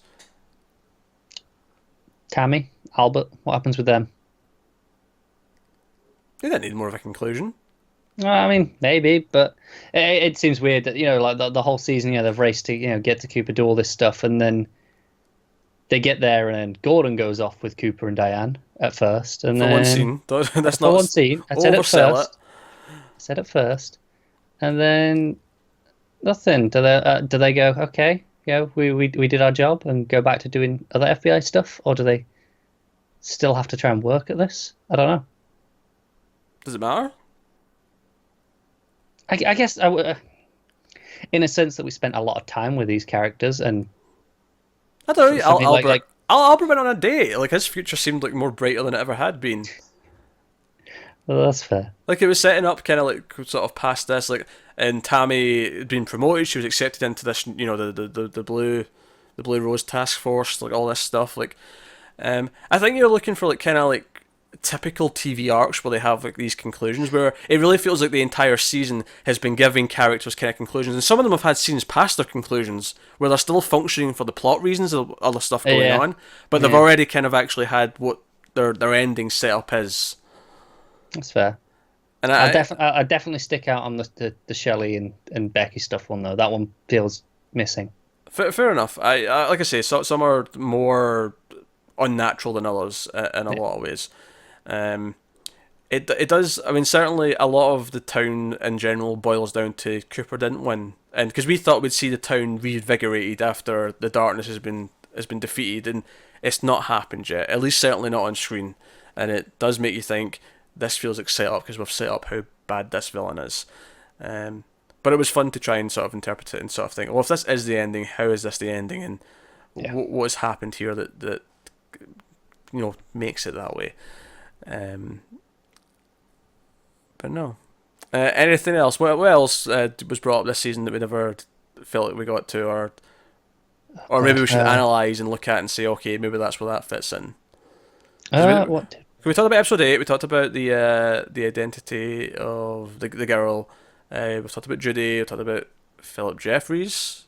I mean, how he ended up in a big kettle is another thing. I mean, how did Briggs end up being just a giant floating head? I mean, Lodge stuff. It kind of does explain a lot of it, doesn't it? Lodge stuff, yeah. Oh Yeah. dear. And of course we've went over 2 hours already, and this is the longest one we've done. Not surprised. We were expecting that. Yeah, if anything, I'm surprised we didn't even go longer. But I think that's almost because certainly this episode 18, like the last like half hour of it, once it got to Cooper goes up to that door and it's Laura, but she doesn't think she's Laura. It's very linear from that point on. It's very following that path. And like I say, he's been such a long time. Like it's probably a good 5 or so minutes, maybe longer, just driving to Twin Peaks. Yeah, it's Laura returning to Twin Peaks. Like I say, the return is about Laura Palmer. Laura Palmer's return to life, return to reality. And maybe that's what that final moment is. That's her returning to being Laura. The question is, was she always hidden there, or was she only hidden there after she was stopped from being killed in like one of these? Yeah, time was loops? it only after she was taken, or was she always there? Is a question. Yeah, was she always there? That's a very good question. I'm inclined to think after, but I can't be certain, obviously. Yeah. Like they saved her, but she was taken. Like she was swooshed away. Like we'd seen. Like that was when she was taken and put there. That's what it feels like to me. That's where I feel is the most obvious and natural place for it to work. But that doesn't necessarily mean I'm right. So he goes to see the fireman. It's like, where is she? She's went somewhere else. So remember Richard and Linda, 430. Yeah. And go from there. Oh. I'd be fascinated to watch Firewalk with Me again after all this, though, because I think that's the one that benefits most, in my perspective, from this show existing. Like, the original show you'll look at it differently. You'll view things the way you didn't before. But I think Firewalk with Me, I understand where it fits as a critical piece of the story now, where I don't think I did before. There's the thing, though, that I like, is that when you watch the original show, you watch Firewalk with Me, and you think, okay, you're looking at this differently now than you did before. I don't feel like any of the different sort of viewpoints you're looking at it from are stuff that weren't intended at the time. No, it's just there's new information to you. No, no. What I mean is though, is that the new information was always Oh in yeah, the yeah, that's what I mean. pipeline. New information's been revealed to you, Yeah, but it was always there. none of it feels added on in the sense that, oh, this was an idea you had years later. Yeah, All, it doesn't feel like a retcon. yeah, all the core things that have added to the sort of the new viewpoints of like we're going back and like, oh, now they're talking about these things that make us think of Even something things else. like Laura's diary, the pages. Yeah, Feels like no, that was there. Like these ideas have been in place. yeah. It feels like the plan was probably originally season 3 will have some of this stuff in it, and then when we're doing the movie trilogy that we're planning, or the second and third movie will have some of this in it, and obviously they've evolved a little bit, and Yeah, because obviously they've had to go. Okay, we're actually 25 years later now. Okay, we'll have to play with that. yeah. So that's what we've done, and I'm trying to ask the question or answer the question more so. If I like this season the most out of Twin Peaks, because I might. I do. I think it's very different, and I think I love Twin Peaks for what it was. But then I love how it's evolved, how it's something different, how it reflects the time, how it really shows how people age, things change, even though some don't. Lucy and Andy are still Lucy and Andy. But then, that's a good point. A lot of what this show is that things do change over the years. Yeah, some things don't, but some things do, and that's all right. You got to accept these changes and go with the changes, and go from there. Yeah, and the funny thing is that I can feel the rage from a certain portion of the fan base who are just upset that Cooper was only in Twin Peaks for about 10 minutes. and I can understand that because I think when you heard about Twin Peaks coming back, that's kind of what you were promised. That's what you were sold to this show on. Oh wait, no, you weren't promised nothing. No, maybe not directly. No, that's a lie. You were not promised that. Okay, you weren't promised that, but you were under the impression. It was never, they were never gone, hey, but it's going to be different. In fact, if anyone who's a fan of David Lynch probably assumed it's not going to be anything like we think it's going to be. I mean, that's basically my advice with David Lynch: is go unexpected and unexpected. That is right, but I think the problem here is Twin Peaks has a large fan base outside of people who like David Lynch. Yeah, but I like David Lynch, so screw them. No, that's what I mean. It's fine for us who like that. No, I agree. That's what I'm saying. It's fine for us who like that and want this stuff, but for the people who like Twin Peaks for Twin Peaks and not for David Lynch, I understand why they're upset. Yeah, but here's the problem though. Like, it was never going to be. No, and that's what I mean. I don't think it should have been. I understand from their feeling. Half the meta commentary we've had throughout this season is how he's talking about, I'm doing what I want as an artist because it's mine. It's my one take, it's my one viewpoint. It's my it's his creation, unfiltered vision, and that is what it is. And it's like, for better or worse, that is what this season is, and it's. I'm not saying they're right. I'm not saying this should have been changed. Of course it shouldn't. Of course David Lynch should have done what he did and done his vision. But I'm saying I understand I understand how they feel, where they're upset. I get. No, here's the thing though, right? You're telling me all this after the finale, and the reason why I'm fighting you so much on this point is that we knew this one episode in. We really did. We did, yeah. And but I've said it a few times. I get why they're. No, but that's the thing. Anyone who's complaining now after the whole thing, it never became the Twin Peaks I wanted. Well, like, honestly, after the first couple of parts, you could tell it wasn't the old Twin Peaks. I don't know. Even for a while, like I remember when we were saying, when Cooper again, he gets back, it'll become more like Twin. We were saying that up to like 5, 6, 7. We did because honestly, I admit 8 is absolutely the turning point. Because we didn't know what to expect. That's the thing. So we kept thinking, he's probably going to get back and there'll be some Twin Peaks of stuff. And as time went on, it became quite clear that, no, it's probably not. Because I think as the season went on, we got to the certain point where we said, it's probably going to be the final 2 episodes now. It's probably going to be that double finale is when he's Cooper again. Right, and I get that. But I get, like, you're saying, why did they stick with it? And it's like, well, probably because they invested 6 episodes. They waited so long. Why, if these are people who had waited 25 years, and then they're gone, but it's not what they want. They're sticking with it out of hope. That's kind of what the show is, right? Isn't it? It's having hope. Misplaced hope, admittedly, in this case, but I get why they had hope. It's just hard for me to feel bad about it because I don't. because I went in wanting something David Lynch, right? And, you know, obviously I wanted the Twin Peaks stuff done. You know, I love theorizing about all this stuff. You know, I love the original show. We talked about all the things that came up in the original show. And obviously those themes were here. All these things were happening. But it's hard to look at this when I love it so much, and I love it for being different. I love it for all these things. And it's like you're saying, oh, see the opposite person's viewpoint, and I'm like, but why? It's art. I don't have to see the opposite person's viewpoint. We're not talking about politics. It doesn't matter. But that's my point. I'm not saying feel bad. I'm saying, but I can empathize as to why they wanted it. I'm not saying I feel bad for them, but I get why they I understand why they're like wanted something different. And I'm not saying again, it shouldn't have been something different. It should have been this because this is what he wanted to do. I will accept the desire to maybe have had 17 be the ending, more, you know, and not have 18. You know, maybe tweak the ending of 17 just a touch, you know, and have that be the ending. I get that argument because you don't want this cliffhanger again. You don't want this, oh, this feels like there should be more and we might not get it. I get that. Even though I do love this last episode and I love a lot of the ideas that it brings in and all the I love what it does. Even though I understand that complaint, but but for the people who don't like any of it and the people who think, oh, it's just been a big waste of time and it's all these other things, and I just get over it because I love it. It's very selfish of you. Stop complaining. Well, this is the thing though, right? Here's my opinion. This is just to go into a sort of wider topic about this, right? The most boring art is the one that the most people like. The reason why something like this is so painfully good to a portion of people is because it is unfiltered and it is, you know, it's not trying to appeal to the lowest common denominator. It's not trying to appeal to a bunch of everyone. This is what we said back in 8. I think we had this exact discussion where we said this. It appeals to this one sect, and it's purely for them. When you try to appeal to everyone, it becomes watered down. It starts to become this and that, and you get, you know, your movie franchise fatigue. This is the 15th Marvel movie, and they feel like they've all been the same structure. And I like a lot of the Marvel movies. It's the easy thing to use as an example. It's like, and I used The Force Awakens as an example. I think last week where I said, that's kind of what some people wanted from Twin Peaks. It was the trip down memory lane that does all the sort of similar things with a new coat of paint. Whereas, no, I applaud this I think one of the strengths of this new season is no, we're not going to just go do the same thing again. We're going to be completely different.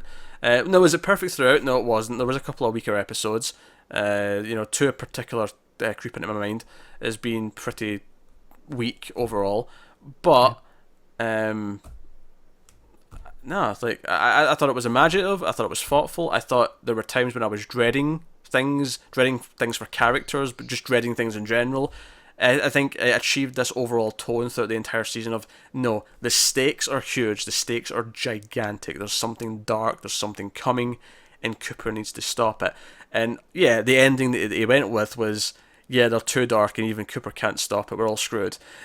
I get why that's not appealing, and it does make me think, oh no, there's more to this, there's got to be more. Like I say, it doesn't feel like Cooper might lose again eventually, but it feels like he's still going to fight from here. There's still fight to be seen. Especially since it's not like Lynch always goes for the sad ending. Like there's definitely happier endings in some of his work. It's not always depressed. Yeah. Mulholland Drive's fairly depressing, admittedly. It's not a happy, cheery conclusion. It's not.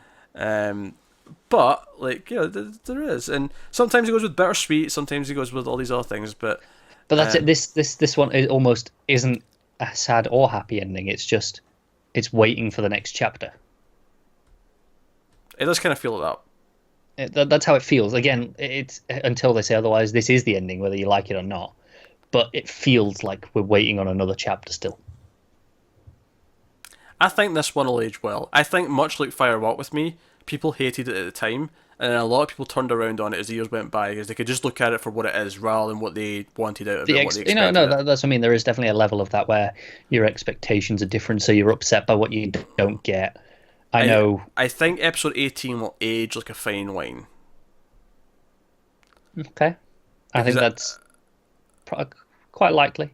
Let's just look at the other things that are on play here in terms of other things that it sort of brings up. This idea that Diane is Linda and Linda leaves and don't come look for me. Like, just that simple idea. Like, so... Why? Yeah, why? Like, what is she remembering? Is she just reverting into this new persona? What about this world is You know making her feel when that she way. saw that other Diane, was that Yeah. Linda, and she almost kind of gets replaced? Yeah, like she's not really standing there. She's seen in her head like the other her, and she gets replaced. Yeah, Yeah. and but maybe like she is Linda at that point. She's seeing Diane, and then when Cooper comes out, Diane vanishes, and from that point onward, she is Linda. Yeah, maybe. I Maybe. don't know.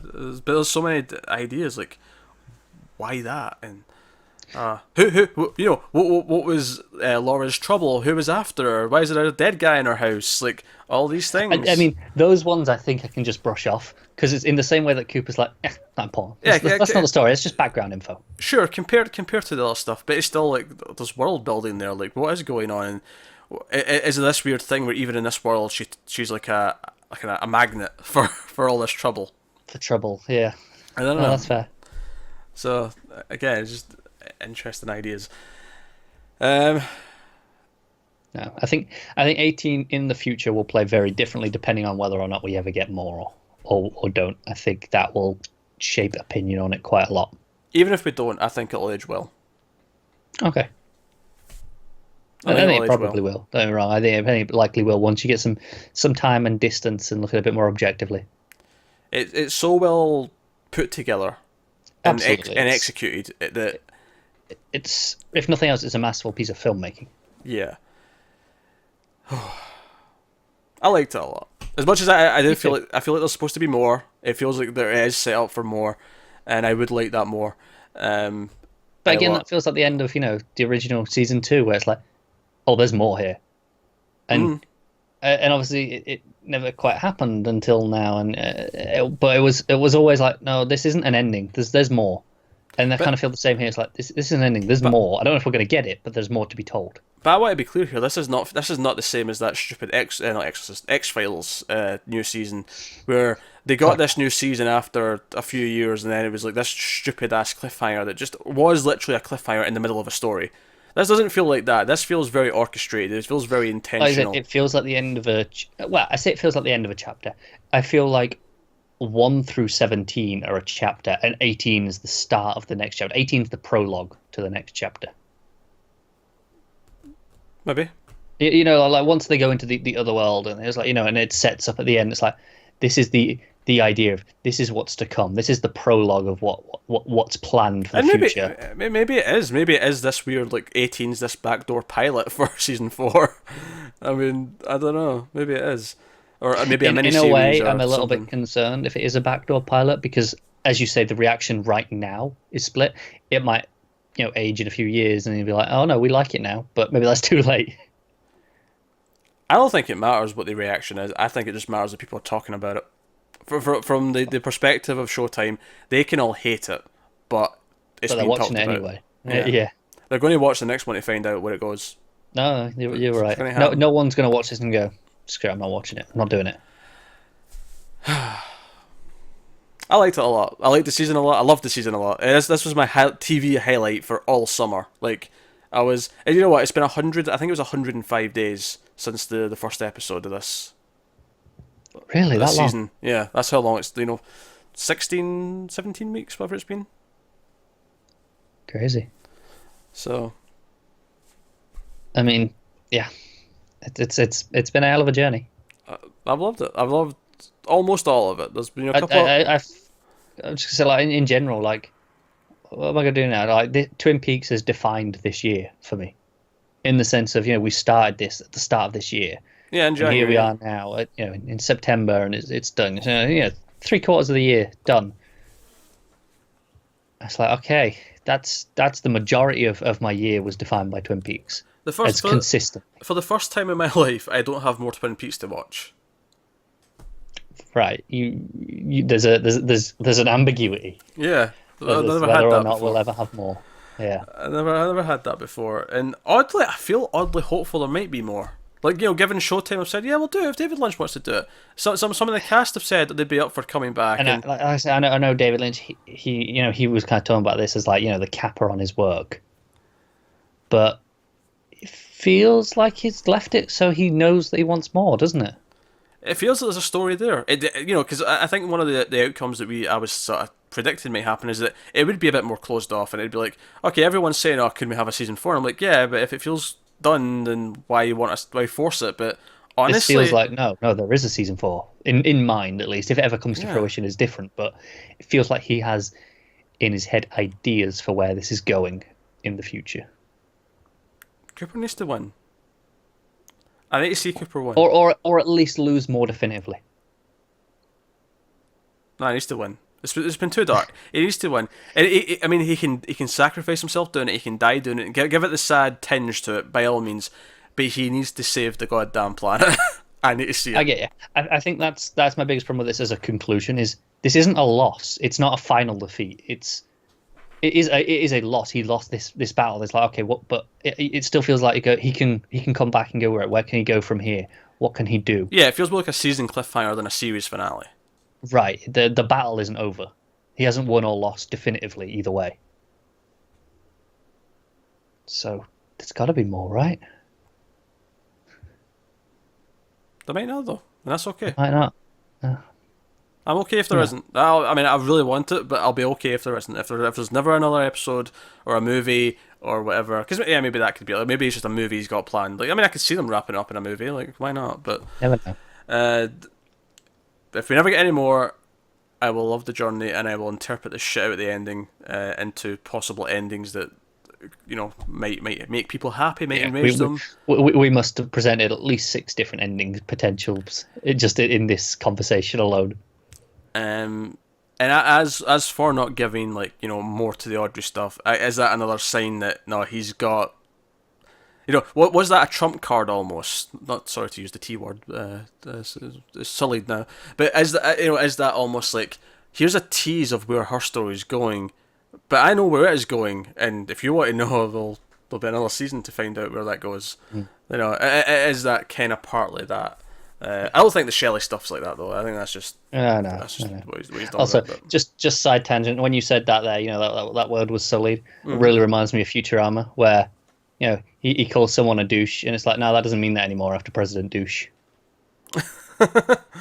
Very good.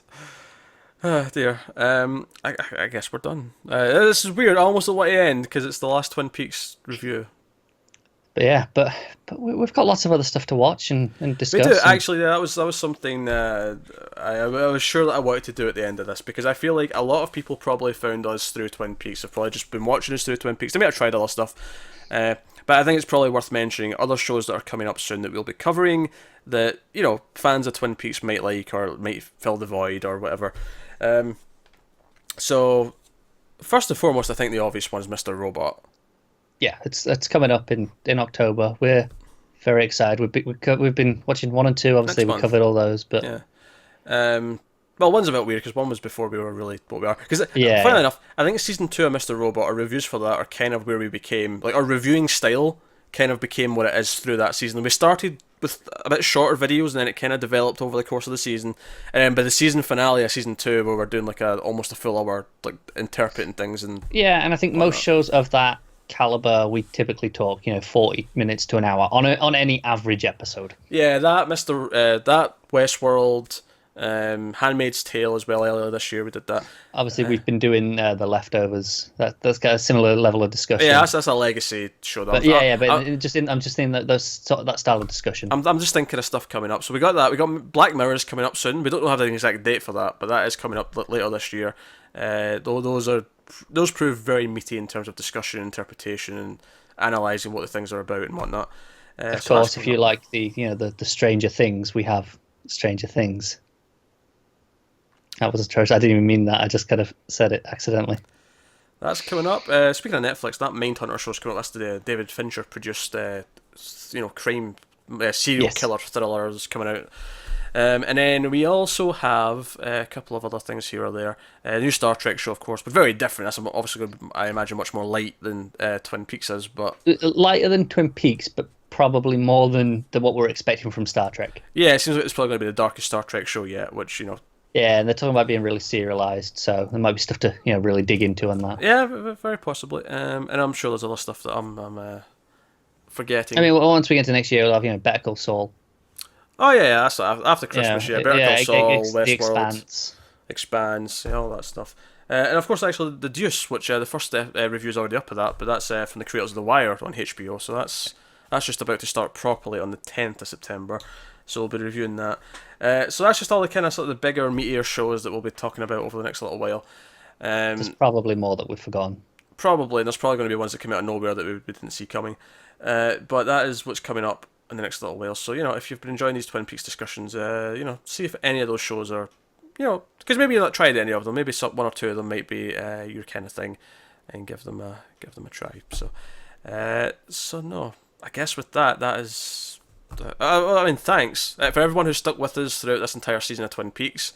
Thank you very much for being with us the whole time. For anyone who's been with us since our pilot review of Twin Peaks in January, or if you found us somewhere in the middle and went back and started from the start, thanks. Like, come on, like, yeah, that's dedication. That was a journey, and I mean, it must have been entertaining, like seeing us theorize things that were completely wrong because you knew already from the future, but.